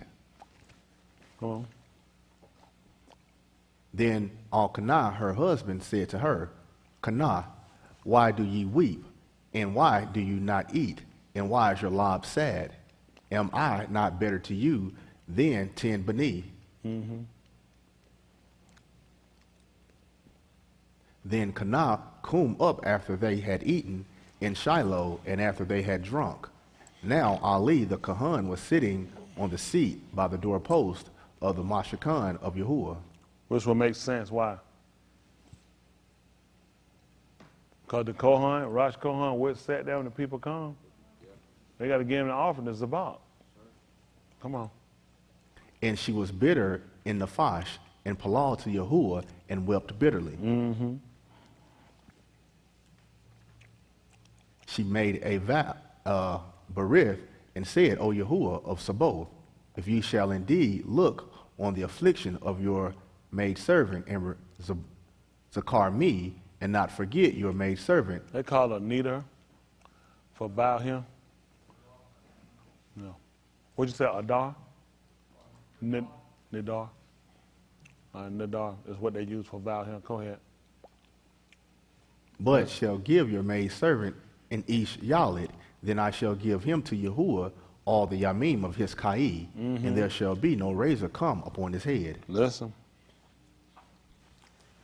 Now it came about, as she continued Palal before Yahuah, that Ali was watching her paw. Come on. As for Kanah, she was speaking in her lob, only her lips were moving, but her call was not Shama. So Ali thought she was drunk. Listen.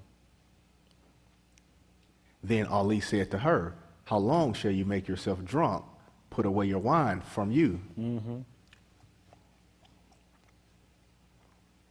But Hannah answered and said, no, my Adon, I am an Ashah, oppressed in Ruach. I have drunk neither wine nor strong drink, but I have poured out my Nafash before Yahuah. Do not put your maidservant down for a bath of Belial. Somebody worthless. For I have spoken until now out of my great concern and provocation. Then Ali answered and said, go in shalom, and may the all of Yasharal grant you petition that you have asked of him. That was a purpose. Come on. She said, let your maidservant find favor in your own. For the Ashah went her Darak and ate, and her Pani was sad, for it was no longer. Then they come in the morning and Shakah before Yahuah, and returned again to their Beth and Ramah. And all Kanah knew Kanah, his Ashah, and Yahuah zakar her. It came about at the turning of the Yamim, after Kanah had conceived, that she bore a Ben, and she called his Shemuel, saying, because I have asked him of Yahuah. Then the Ish al-Kanah went up with all his Beth to offer to Yahuah a Zabak of the Yamim of his vow. But Kanah did not go up, for she said to her husband, until the Yalad is weaned, then I shall bring him, that he may appear before Yahuah and stay there alone. So how old was he? Give me an approximate, it won't be exact. Hands? Y'all do know you had to wait 40 days. So he had to be under 40 days. Why she said wait before she'll go up. But Kanah did not go up, for she said to her Ish, until the child is weaned, then I shall bring him, that he may appear before Yahuah and stay there forever alone. Remember when Marim, she brought Yahushua in after he was 40 days in, the office of Bach. So they had been looking at 40 days. He was under 40 days before she could bring him. But she said when she took him, he's going to stay there forever. Let's see how this works. Listen.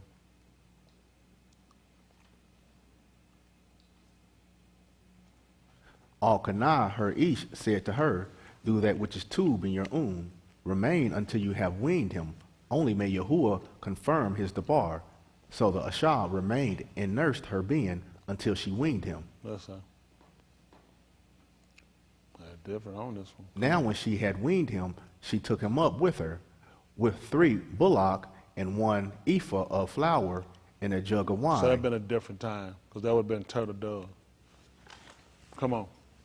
And brought him to the Beth of Yahuah in Shiloh, and the Yalet was young.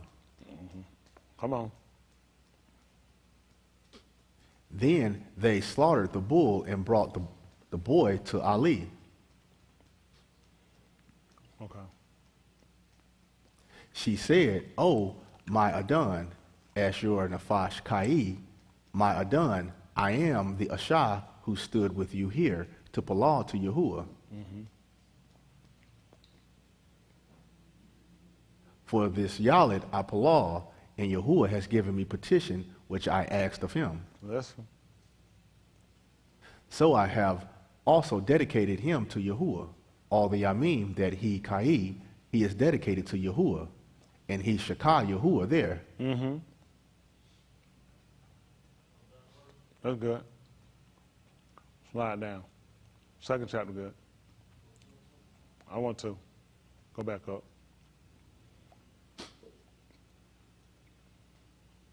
Come on. Then Kanah Palal and said, my lob exalt in Yahuah. My horn is exalted in Yahuah. My paw speaks boldly against my enemies. Slide down a little bit. I'm saying, hold on. Come on. Come on down. Oh, is it 23? Let me see.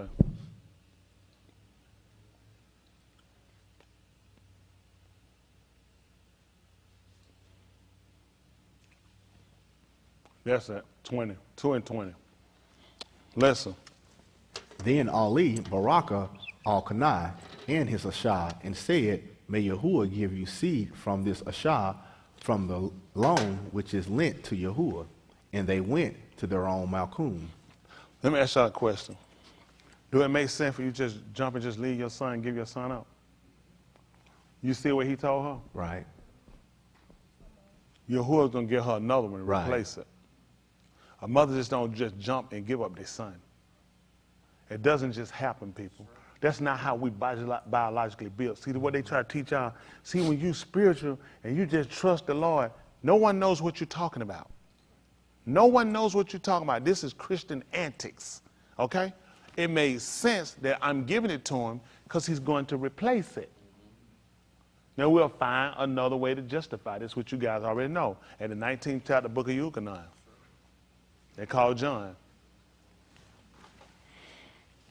So 19 and 28, see that 23, Yahuah.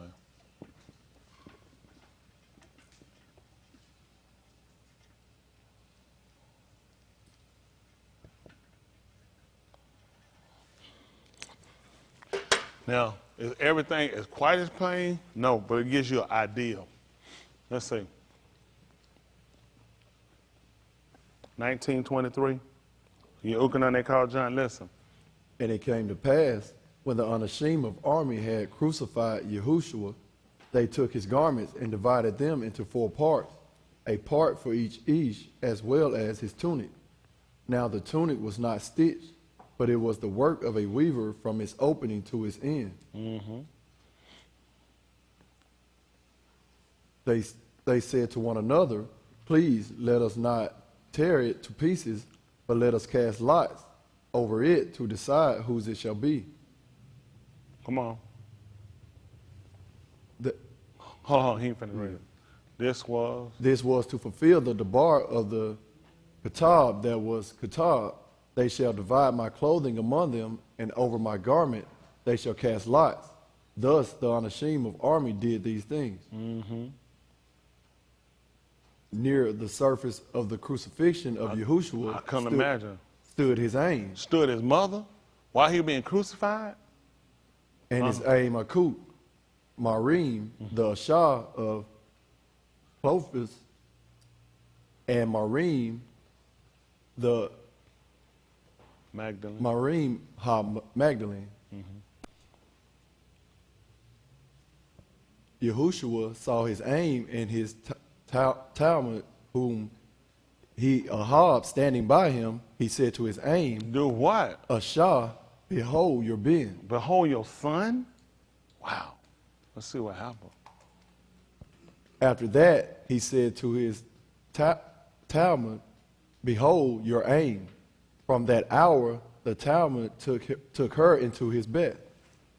It made sense for him to take her son and kill her son and not get her a replacement? And she's just going to be good with this?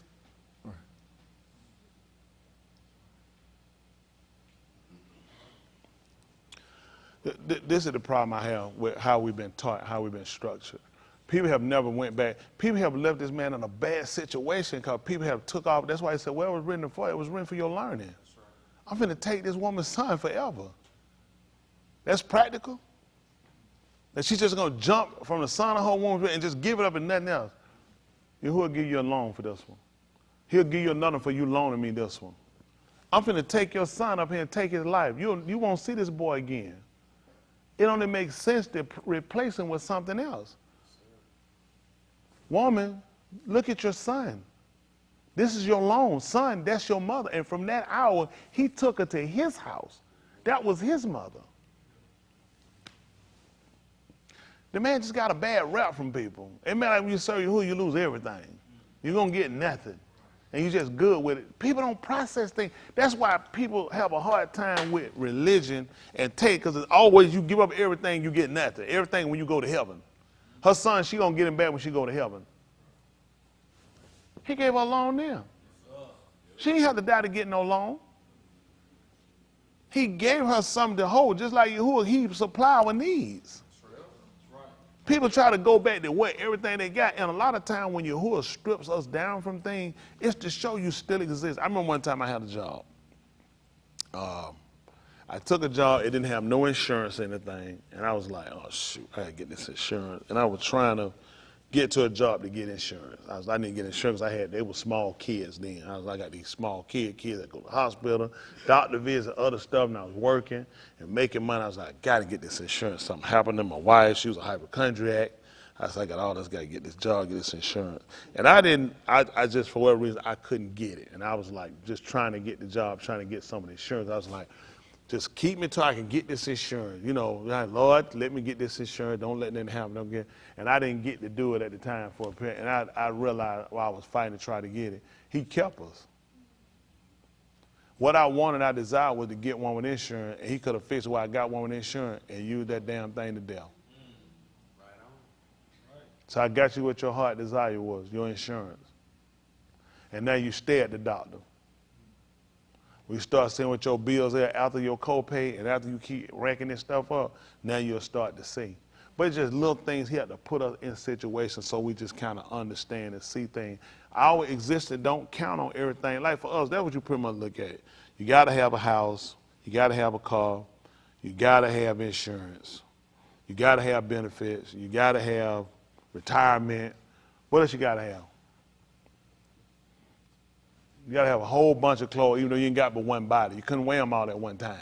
There's a lot of things that we'll put in a reference of we have to have, and he'll come and show us, you can get it, and I got people with it, and they behind. I got people with it, and they using it up. I know, listen, I've known people who use, Chris be one. Chris, you know how much the lifetime payment for insurance is? Yeah, for insurance. Do you happen to know? What you say, boss? I'm sorry. Well, y'all do insurance. Typically, medical is $1 million. You never seen them insurance hit $1 million, have you? You know how many people feel like they'll never hit $1 million in insurance? If people hit, you do know that's the payout. So what be good with your insurance and you don't hit $1 million? You hit $1,100,000, 1.1 million. What are you left with? $100,000 bill. People say, if I get it, the insurance will cover. The insurance only does so much. And what Yahuah come at to show us, because this is how they trap us in with them here. They trap us into their benefit. If people have gotten their retirement and wind up losing it. And they ain't saying people not get insurance. So please don't think I'm saying that. I'm just telling you, a lot of time what we'll put our whole life on, feeling like this make me comfortable, I can rest with this, he'll shake the whole foundation, show you it won't be no rest. Because you done start to trust in these uncertain riches. A lot of these things turn, I remember a lady, she invested in Enron. She was an older white lady, she was just retiring. She had $800,000 something. I remember her interviewing her, she lost every dime. She said, I have to start back work all over again. She said, I'm retiring. She was retiring. He took off over 800. She said, that was everything I had. She said, I have to start all the way back over. And she had, she looking at, I'm 60-something years old. I can't live long enough to accumulate no 800. Nobody gonna keep me on no job long enough to get that money back. But he got people. I remember my mother worked with a lady one time, and she was putting her money up real good. There was a lady she had a son. Mama, she would never take her money. She was stacking her money, putting her stuff up and getting it. She set herself up real good for retirement. She died just before retirement. Everything she put up, she didn't take. She didn't get a dime of it. So a lot of stuff we'll put our lives into doing, it just kind of make us look at everything don't work out sometime the way we want it. We have to keep this kind of middle of the road in with him on, I'm trusting you to do what you say you're going to do. I'm really believing you to do what you say you're going to do. That's just not me just believe, like sit back, do nothing. I'm going to apply myself. Just like even with her, the deal she had with Yahuah, she made a vow. And the 40 days I was thinking about that, it was longer. She went breastfeeding to the time of breastfeeding. And what made me come back to really look at that again when I look at what she took up, because it would have been 2 turtle doves. Knowing the Torah let me know that too. I had to reconfirm what she brought up was not the offering for a baby that had just broken 40 days. But anyway, she looked at, when I go back up, it's the leaving. So she was looking at it, she wasn't going up there. Because when I go, I ain't ready to detach from me yet. I need him to, and even when it comes down to us, what's significant about the fact she was waiting and she got through breastfeeding? Hands, hands, hands, hands, hands. That's scary. Y'all gonna let Papa, oh, hold on. I got a hump out there. Chris, I did the wrong answer right answer for you before I get Papa sign. I got hump back out. I didn't see y'all. Hold on. Hump back. You put your hand, you did not hit him. That man did like this, sir.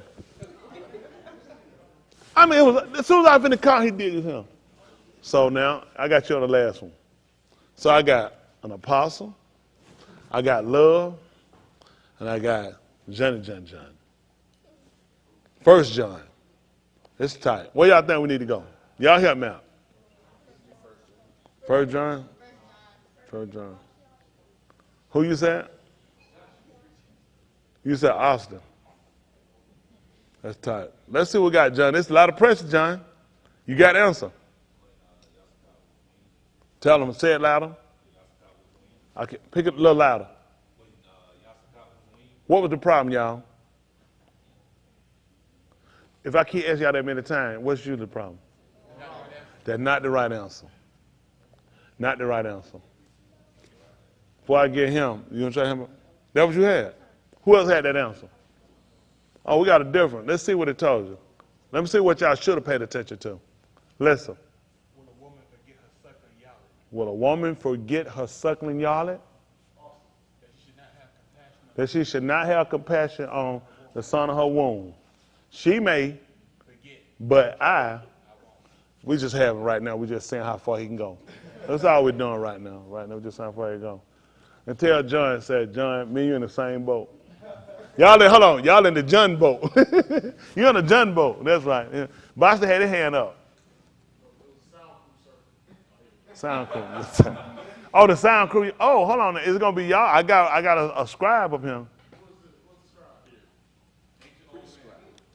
Man stopped getting love. The man stopped getting love letters in the 5th grade. They wanted me all filling on. Why you want to sign the paperwork, Rod? Man told me, I ain't signing no paperwork. They stopped writing. So who gonna take a hit at this? I got hump out here. We're gonna just shoot. You can't just be shooting out ain't right now. I got hump out here. Hump, what y'all doing?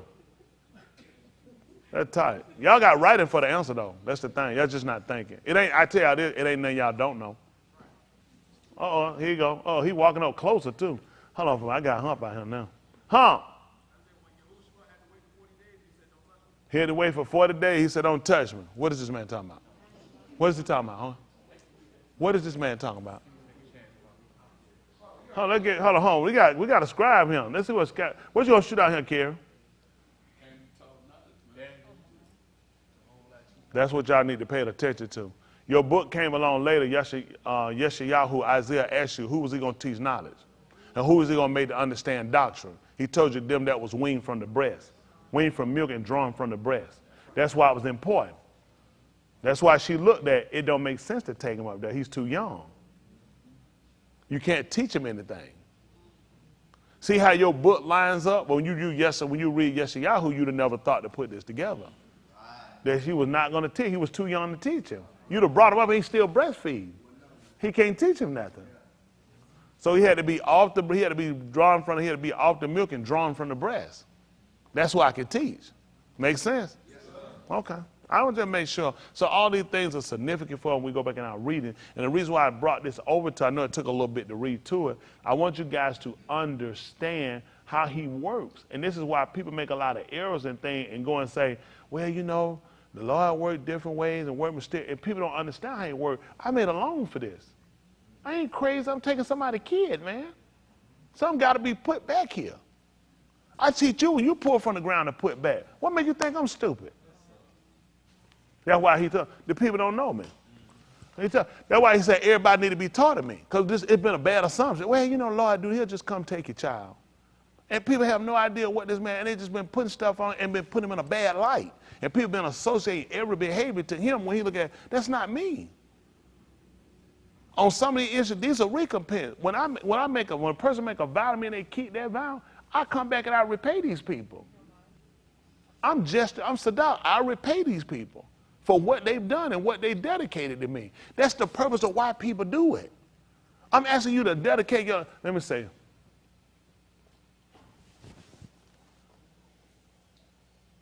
if any man will come after me, what he got to do? And do what? And do what? I wouldn't follow nobody told me nothing like that. I wouldn't do it. That absolutely wouldn't make no sense that I would jump up and I would follow somebody who told me that. But if he continued, he told me down that if a person seek to save his life, he gonna lose it. But if a person loses his life, so why I'm following? Because I love him. Because God been good. It would make absolutely no sense to somebody. Why would I follow somebody just told me to take a suicide mission? Right. Pick up your cross. That is crucified. That is to put to death on a cross. Why would I follow you? Right. I'm trying to live. He said, well, if you're trying to save your life, you're going to lose it. Now you got my attention. Right. What did he array? Man, I'm saying, what did he array? Don't talk that boom boom room. I wasn't listening at first. I started him telling me I'm losing my life. He said, but if you lose it, you can pick it up again. Now you got my attention. See, it don't make sense. But people get thinking, they hear some, listen, man, as soon as I hear the word, man, that thing get me going. But you don't have no understanding. It makes no sense unless you understand the whole ideology, the whole process. Either way you go, you're going to die. But if you're dying on my intent, for my issues, I can give that back. You're going to die anyway, and if it ain't for me, you ain't ever going to live again. Now I'm ready to pick up this cross. Let go. Where we going, big man? Come on, big man. Where you going? I'm Father. First, so, any man come at me, pick up a cross. Well, I'm chopping a tree down to make a cross. That makes no sense. And this is why people have been so far behind spiritually and why people walk away. Because it sounds like a death. It just sounds like a suicide mission. It's no exchange in it. Bring all the tithes into the storehouse. So who house I'm feeding? His house. And you bring me groceries to my house. What you getting out of it? No, I mean, why I'm bringing groceries out for what? Go get your own groceries. That's common sense, 101. Bring me all the groceries to my house. For what? So it'll be meat in my house. Okay. So you want me to bring, so you have some food in your house. Prove me, and I'll open my window of Shamaim, and I'll pull you out. It won't be room enough to receive it.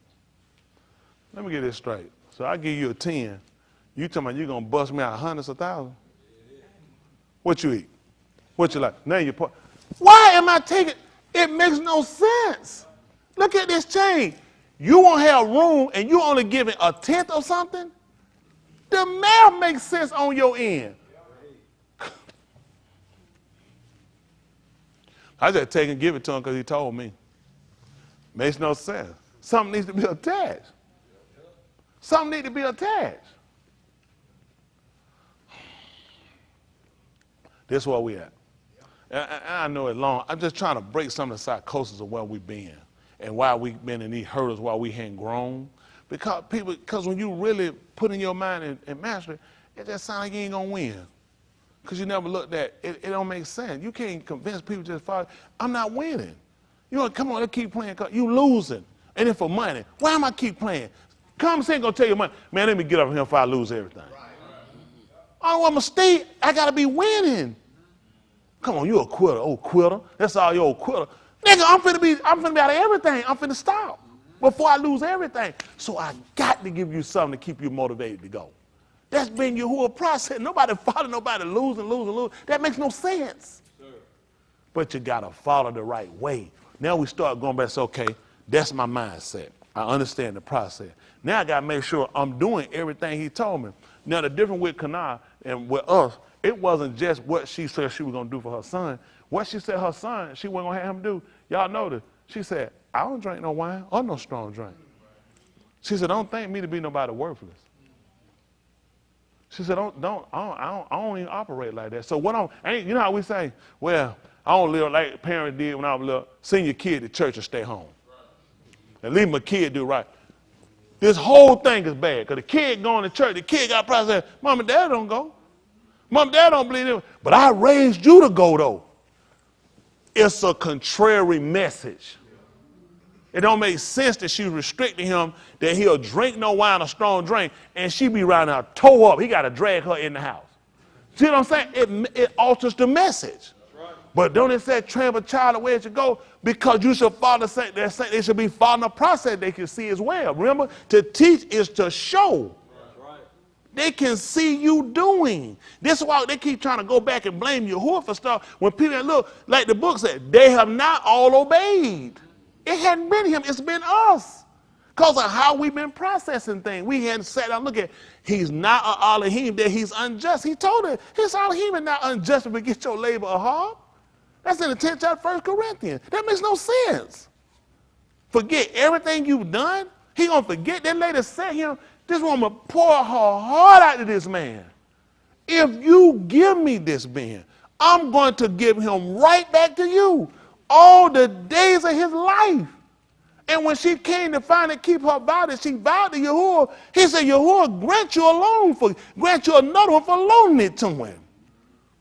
He said, because I gave you what you want, and you were willing to give it back to me. I want to give you something for that. It wouldn't be right to send you away from him. Like, you know how you look. Yeah, what happened to your son? I had gave him to the Lord. Well, when he come back, he ain't never come back, gave him to the Oh, brother, she damn crazy. She just done gave away, ain't got nothing. He already know people. He know people process things a certain way. Who's going to follow that? Let me get this straight. You took your son, you gave him to the Lord, and he ain't never come back again getting him. You're pretty damn stupid, huh? Let me get your pocketbook. Nobody's going to follow that unless he gave me something back. You know, he rewarded me. You can see the reward is there when you follow Yahuah. That's what keep people coming. The stuff people trying to radiate the set of Yahuah, Yahuah ain't in it. That's why I'm here. I know he reward. Yes, sir. And you know who he reward? Them that diligently seek him. It's a constant. You can't jump up one day and look at it another week and pop back. No, you got to be persistent. Yes, he's only for those that are persistent. That's why people don't get it. Get what someone's saying right now. I'm finna get persistent, and that's why you ain't never got it. He said you got to stay consistent. Everything is consistency every time.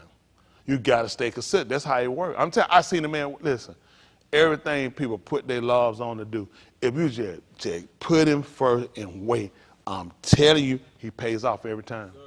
I don't think how people go and they start fainting. They get down, and they about to go, then they back off. They start down and do something else. But that's common.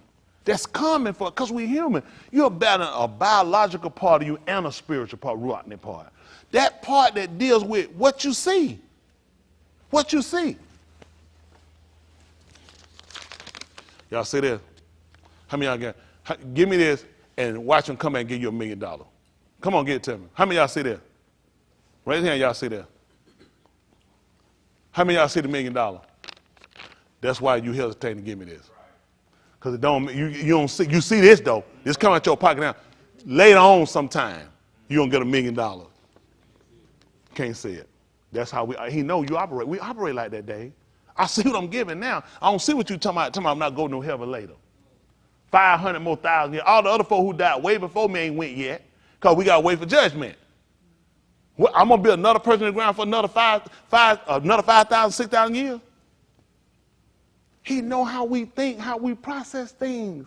So it's needful that we have to see things happen here. Waiting on things is not hard for us. We understand being a farmer. We don't put a seed in the ground and get it then do it. But we know if the soil is good, if the rains come, and you get the sunlight, what happened? That's how process works. Guess what? If I stand on good ground like he done put me, if it's according to his word, it's coming back up. So he knows I have to see this physically. I have to see this in my flesh so I can obtain and hold this in my ruah or in my nefesh. I know I said a lot. I know that, like, man, listen, people tell you, I want you to raise your hand. Man, it's so easy to quit, it's ridiculous. Let me say this. Until you get yourself set. I couldn't do it. I've been with y'all. I couldn't do it. I can't do it. It ain't going to work for me. It's easy for people. And I know why it's easy. Because people hadn't explained things that make sense. You've been waiting for instant grits. He not instant grits. Y'all know what I'm saying? He answers for the fact he stays consistent what he does. It's just you got to know him. And when you know him and understand his process, how he works, that's what make you a hobby attached to him because it makes sense to me. I ain't just, like I said, I ain't just one beating no air. I'm running with certainty. He even talked about it. He said, we're not the one that beat at the air. Somebody beating the air, they're just swinging. You ain't even trying to really hit no target. You just throwing at something. Not me. He said, we run with certainty. He said, that's why I run. He said, I'm running to it. It's some people just run around because the Bible says run. He said, no, I run, I might obtain. So everything he made say, if people fight, you'll see them, they swinging, they ain't hitting nothing. You see, you ain't even hitting nothing. And that's how people doing in their servitude toward Yahuah. They putting something out there, but it's not on target. So you can't look for no recompense from it because it's not according to his will. That's why we got to learn. What is it that the man requires? We talked about it, I think in the book of Micah. Y'all here, he said, they want to know, what does he require? What does he want? Because we've been doing the same thing for how long a period of time, and the results not coming there. So now either I'm not understanding what it is he wanting, or I'm understanding, I'm just not implementing. So if I know what it is and I understand what it is, then there's no excuses on me. Then I can wait so I know value. A tenth, if I made $1,000 and I get this, I got $900. How about this? Let's do this. I ain't got a $900, so that means got this. Who would rather have $900 or nothing? He said, well, give me this. Yes, and I'll let you keep $900. Don't give me this. I'll take everything you got. Do the math. Which one right? Which one better? Oh, I don't give it to him. Now he take more than $900. I lose a leg, an eye, and ain't got no money. Yes, sir. See, when that's attached, guess what? This ain't hard now. Just give it from your heart. My heart is, I need $100. Because it's hard to get $100. That's process. You scrape, you wait. This ain't just going in my pocket and handing up. Now, that makes no sense. Stop lying to yourself. When you love the Lord, you're going just shut up. It ain't about love, no. That's about the fact you human. And you process stuff to where we all take losses already in life. Could this be another loss? That's true. That's true. What he need it for? Wouldn't it be better if I keep it? Because it's about complying with obedience. But he know it's not that simple about just complying with obedience. Something needs to be attached. Why I'm going to get him today so I can get $5? That makes no sense. I got 25s in him. Why do I need to give you this so I can get $5 back? He know that bad math. You're not going to get me with that. But this is telling me an abundance is coming. Come on. Who can't use an abundance? Who can't use ain't room enough to receive it? You said, that's a small price to pay. Giving up my life. When I'm considering what I had to obtain against it, small price to pay.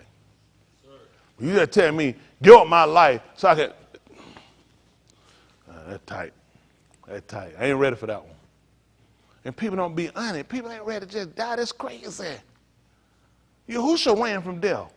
Who you think just run up here? These retarded fools just run up here and want somebody to kill him. That's crazy. The man tried to set the void there. The man wouldn't even eat. He was said he was petrified that day. He said, y'all go ahead and eat it. I said, I can't eat it. Ooh, my stomach. Ooh. Think about that thing. It's rough. All the time been good, but I don't hit the time now. I can't even eat right now. Y'all go ahead and eat, man. I can't eat this stuff, man. Y'all go ahead and eat it, man. Y'all go ahead and drink it. I can't drink it. That's a lot of pressure. That day, that man, before that man sat down and withdrew from it, he said, I just need to be by myself. I need to get my head together. He said, I get my head together. People don't want to process that. They think I'm saying, because he knows you are a man. You not Elohim. These are things a man deal with. A man suffer with those things. And he know you prone to looking at that and quitting. That's why we have to consider him. Who endured such contradiction of who? People that were contrary. Unless I do what? I grow weary, waiting, hoping, expecting, and nothing happened. And I'm going to faint in my mind. Don't let nobody tell you these lies, talking about something come in your mind. You ain't going to be saved. You're human, folks. There's a biological part to you. When Yahuah saw that tree, she did what any other nigga done, he'd have been in that gun. Damn, I'm hungry. Food right here. I'm finna eat. Especially if it's like a good decision. And I'm gonna be, this will make me smarter. Then later you find out it's till you fall.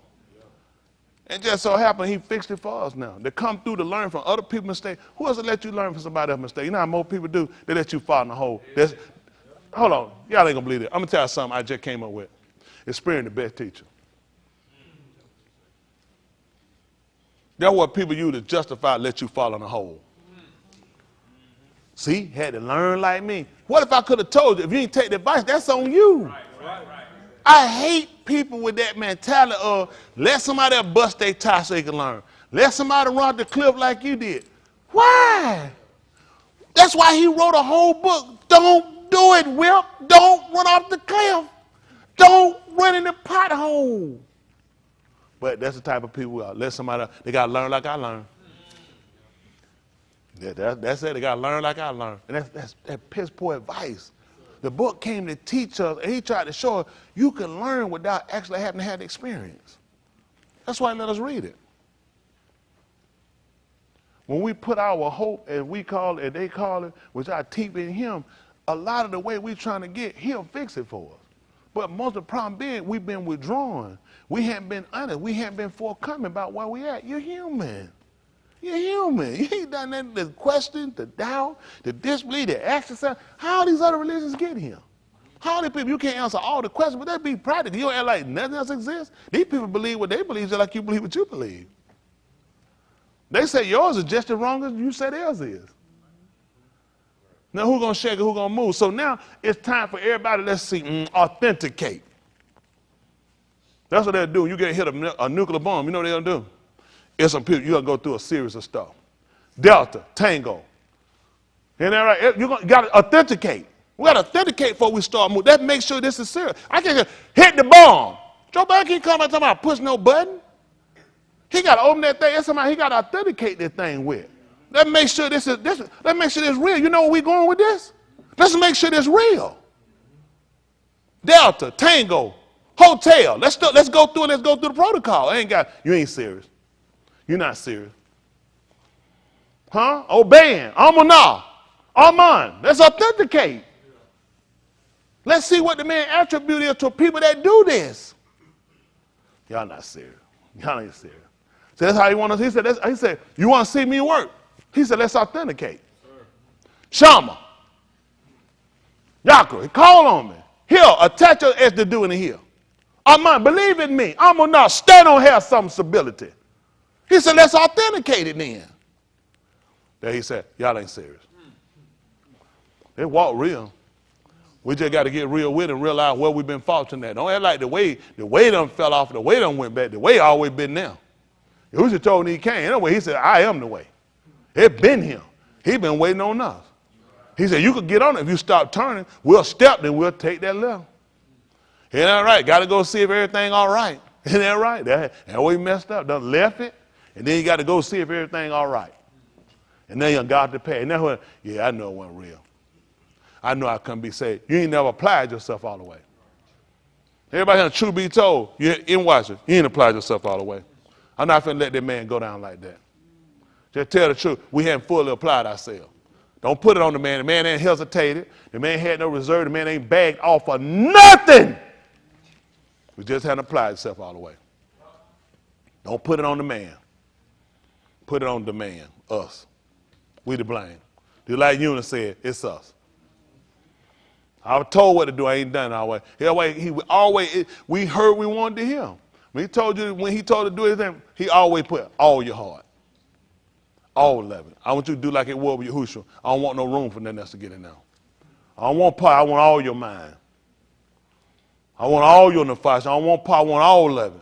And I don't want you to have another end, it's a little more than that. He said, I want all your strength. You touch anything, let it drop. I want all of it. He said, that's what he gave us, all of him. He said, I gave you all of me. Let's be honest, is it fair? He gave all of him and we get part of us? Huh? We give a third, a half? He said, that's why you ain't see me work. That's for all of us in here and watching. That's why we may see him work, because we had never gave him all of us. But every time he done showed up, he said, it's all of me. It's all of me. Wrap someone and put it right there in the flesh, put it down here, and say, that's all of it. That's all the hub I got. I'll open it up and I'll stretch it wide. You know what it said? He said, this matter of fact, you know what he told us in layman terms for us? He gave us the butt naked truth. He said, you don't believe me? He said, take your clothes off. He shamed the man. So I ain't hiding nothing, Lee. So take your clothes off. Y'all check it there. Ain't got nothing left. That's everything I got right there. If this don't save it, you can't be saved. We've been covering up, masking, hiding, hypocriting, faulting. How you doing? I hate this health. You doing all right? I really care about you. I hate her guts too. We've been masking. We've been masking. That man said, I ain't mad now. I took it off. I revealed everything. He said, I ain't kept back. You know what? The man, Shaul said, he kept back nothing was profitable to you. Nothing. Nothing. We've been the people been holding out. We've been people been holding back. We've been people reserved. We've been trying to find the blame, trying to fight something else, whatever. Listen, we do what we're supposed to do. I guarantee you, you ain't going to lose nothing. It's impossible. It's impossible to lose with him. Mine lost all my money every day and ain't lost nothing. I'll be telling you a lie. I ain't lost nothing. I ain't talking about no dollar either. I ain't talking about no $1,000. I ain't talking about no $100,000. I ain't talking about no $200,000. I ain't talking about no $300,000. I ain't talking about no $400,000. I ain't talking about no $500,000. I done lost some money. I ain't lost nothing. But I thought that thing was everything I had. I did. I thought that was it. I said, that done took me down. Now that took me out. Well, so I ain't took you out. They just put you down where you look to me. I ain't see it though, what happened. He saw that they were pushing there, you could see me. I couldn't see him. I thought I could see him. He said, you can't see me. Because the more your money go up, the more you'll start looking at you. It clicking, it working, it got it. That's you. You smart. Business man. Got that thing together and more to come. He said, cut it off. You mess around, your eyes will start looking to it and need to look at him. When you hush up there, you know what everybody do? He said, look on me and be ye saved. You look on your bank account, it won't save you.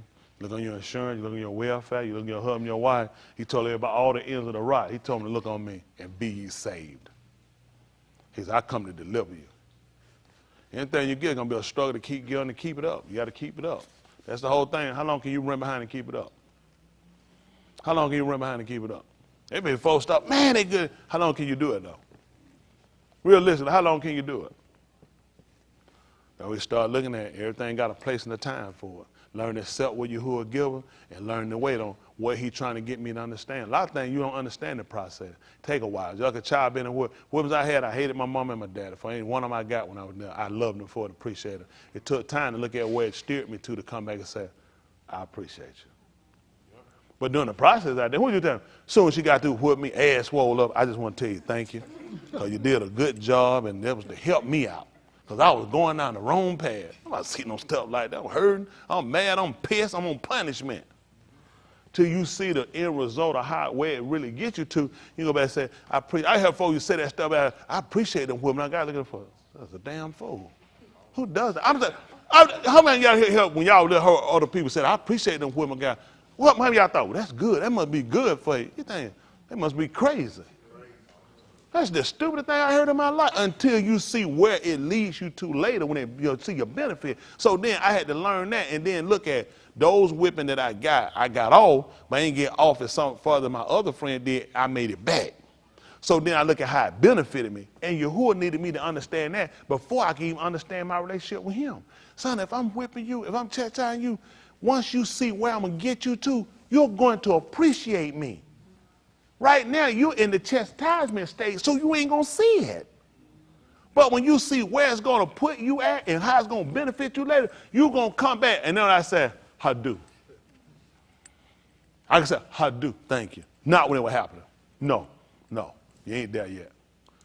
Thank you. Keep beating me. Woo, make it tight on me. Cut me off. Yes. That's stupid. He said, y'all see that? It's a damn retard down there.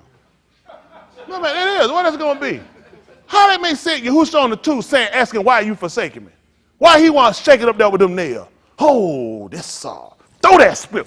Hit me right here, right here. I'm not doing no stuff like that. Cause you know why? And you know why it's funny? Because y'all getting to understand something. The human side of a person. Why did man say Yahuah forsook him? He was a man. What he supposed to say? Do that thing right here. Come on. Throw some more. Get some more. Don't make common sense. Don't make sense. Until now he's sitting on the right hand of all the hand. You know what he said now? I do. All the $2 you, all the Thanksgiving you, because I see the benefit of what happened. See, until you start to learn how he works and how the process works, you'll never get to where you need to be.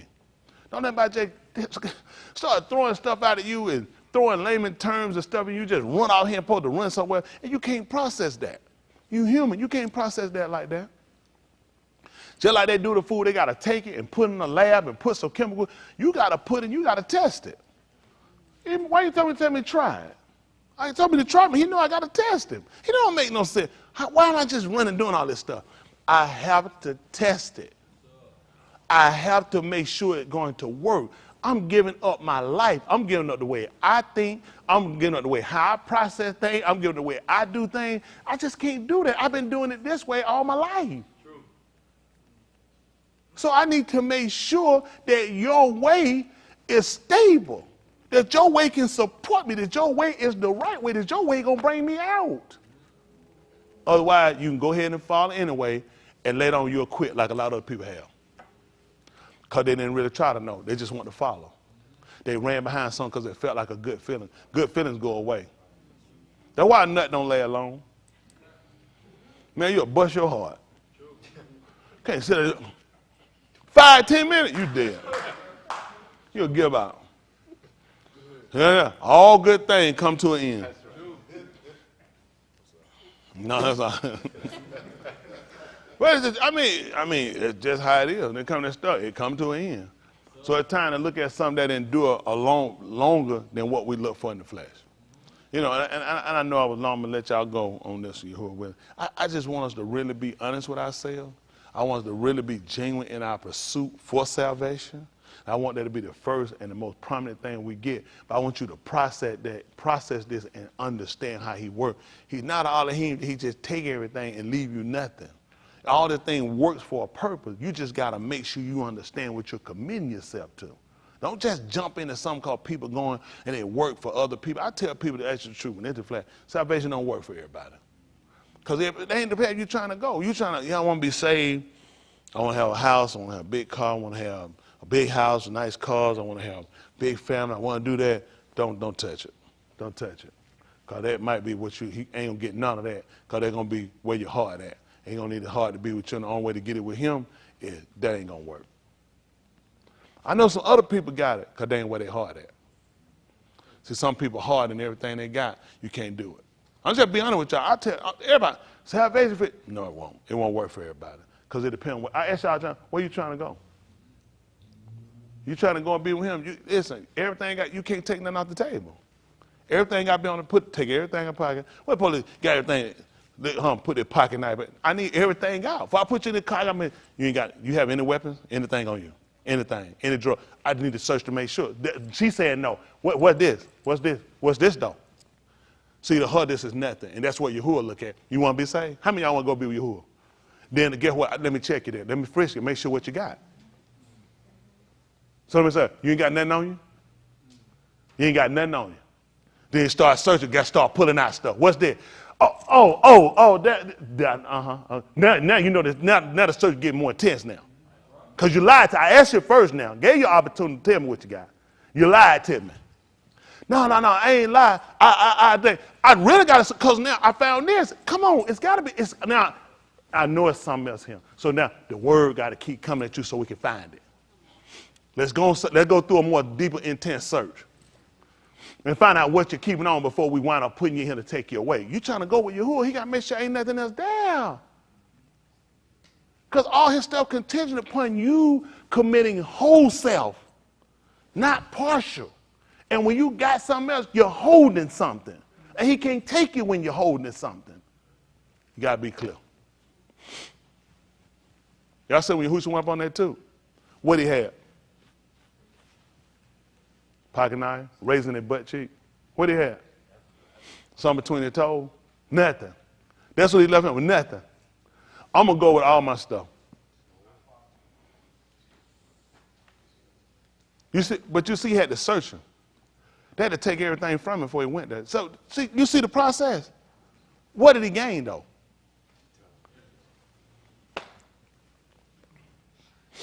He did just like Kanah did.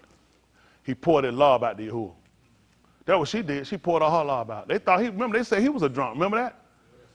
Because you know why? Because they saw the man poured his heart out. The man was looking at where he wanted. I want the joy I had before this.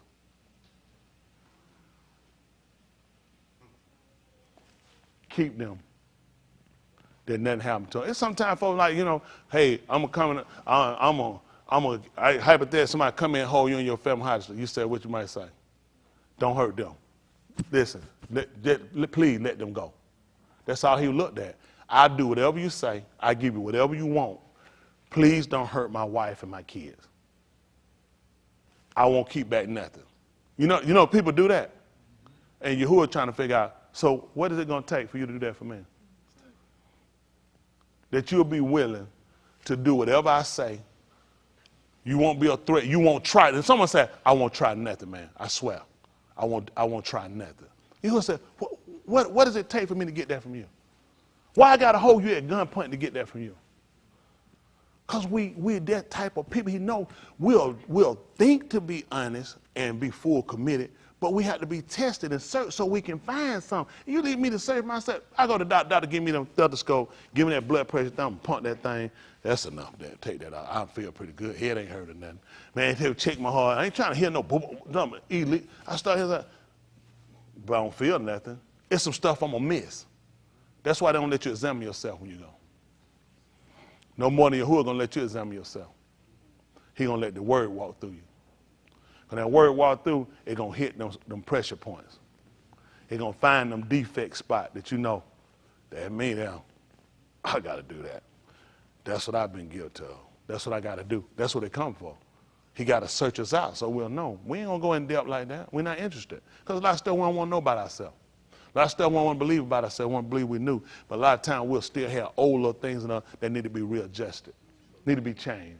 And that's for the good. They ain't finding that you're a bad person. Not finding that you're bad because you had them, but it's finding out to get rid of them, and it's an opportunity to be a better person. Instead of looking, see, I'm just a bad person. Okay, but the purpose of the word coming is to get you to be better. Just like what's supposed to be the narrative of giving you medication is to correct the illness. Well, that's why he prescribed the word that he gives us, because I'm trying to correct the illness. Make sense? Yes, sir. Are y'all following what I'm saying, though? Yes, sir. At the end of the day, that's the most important thing, making it above everything.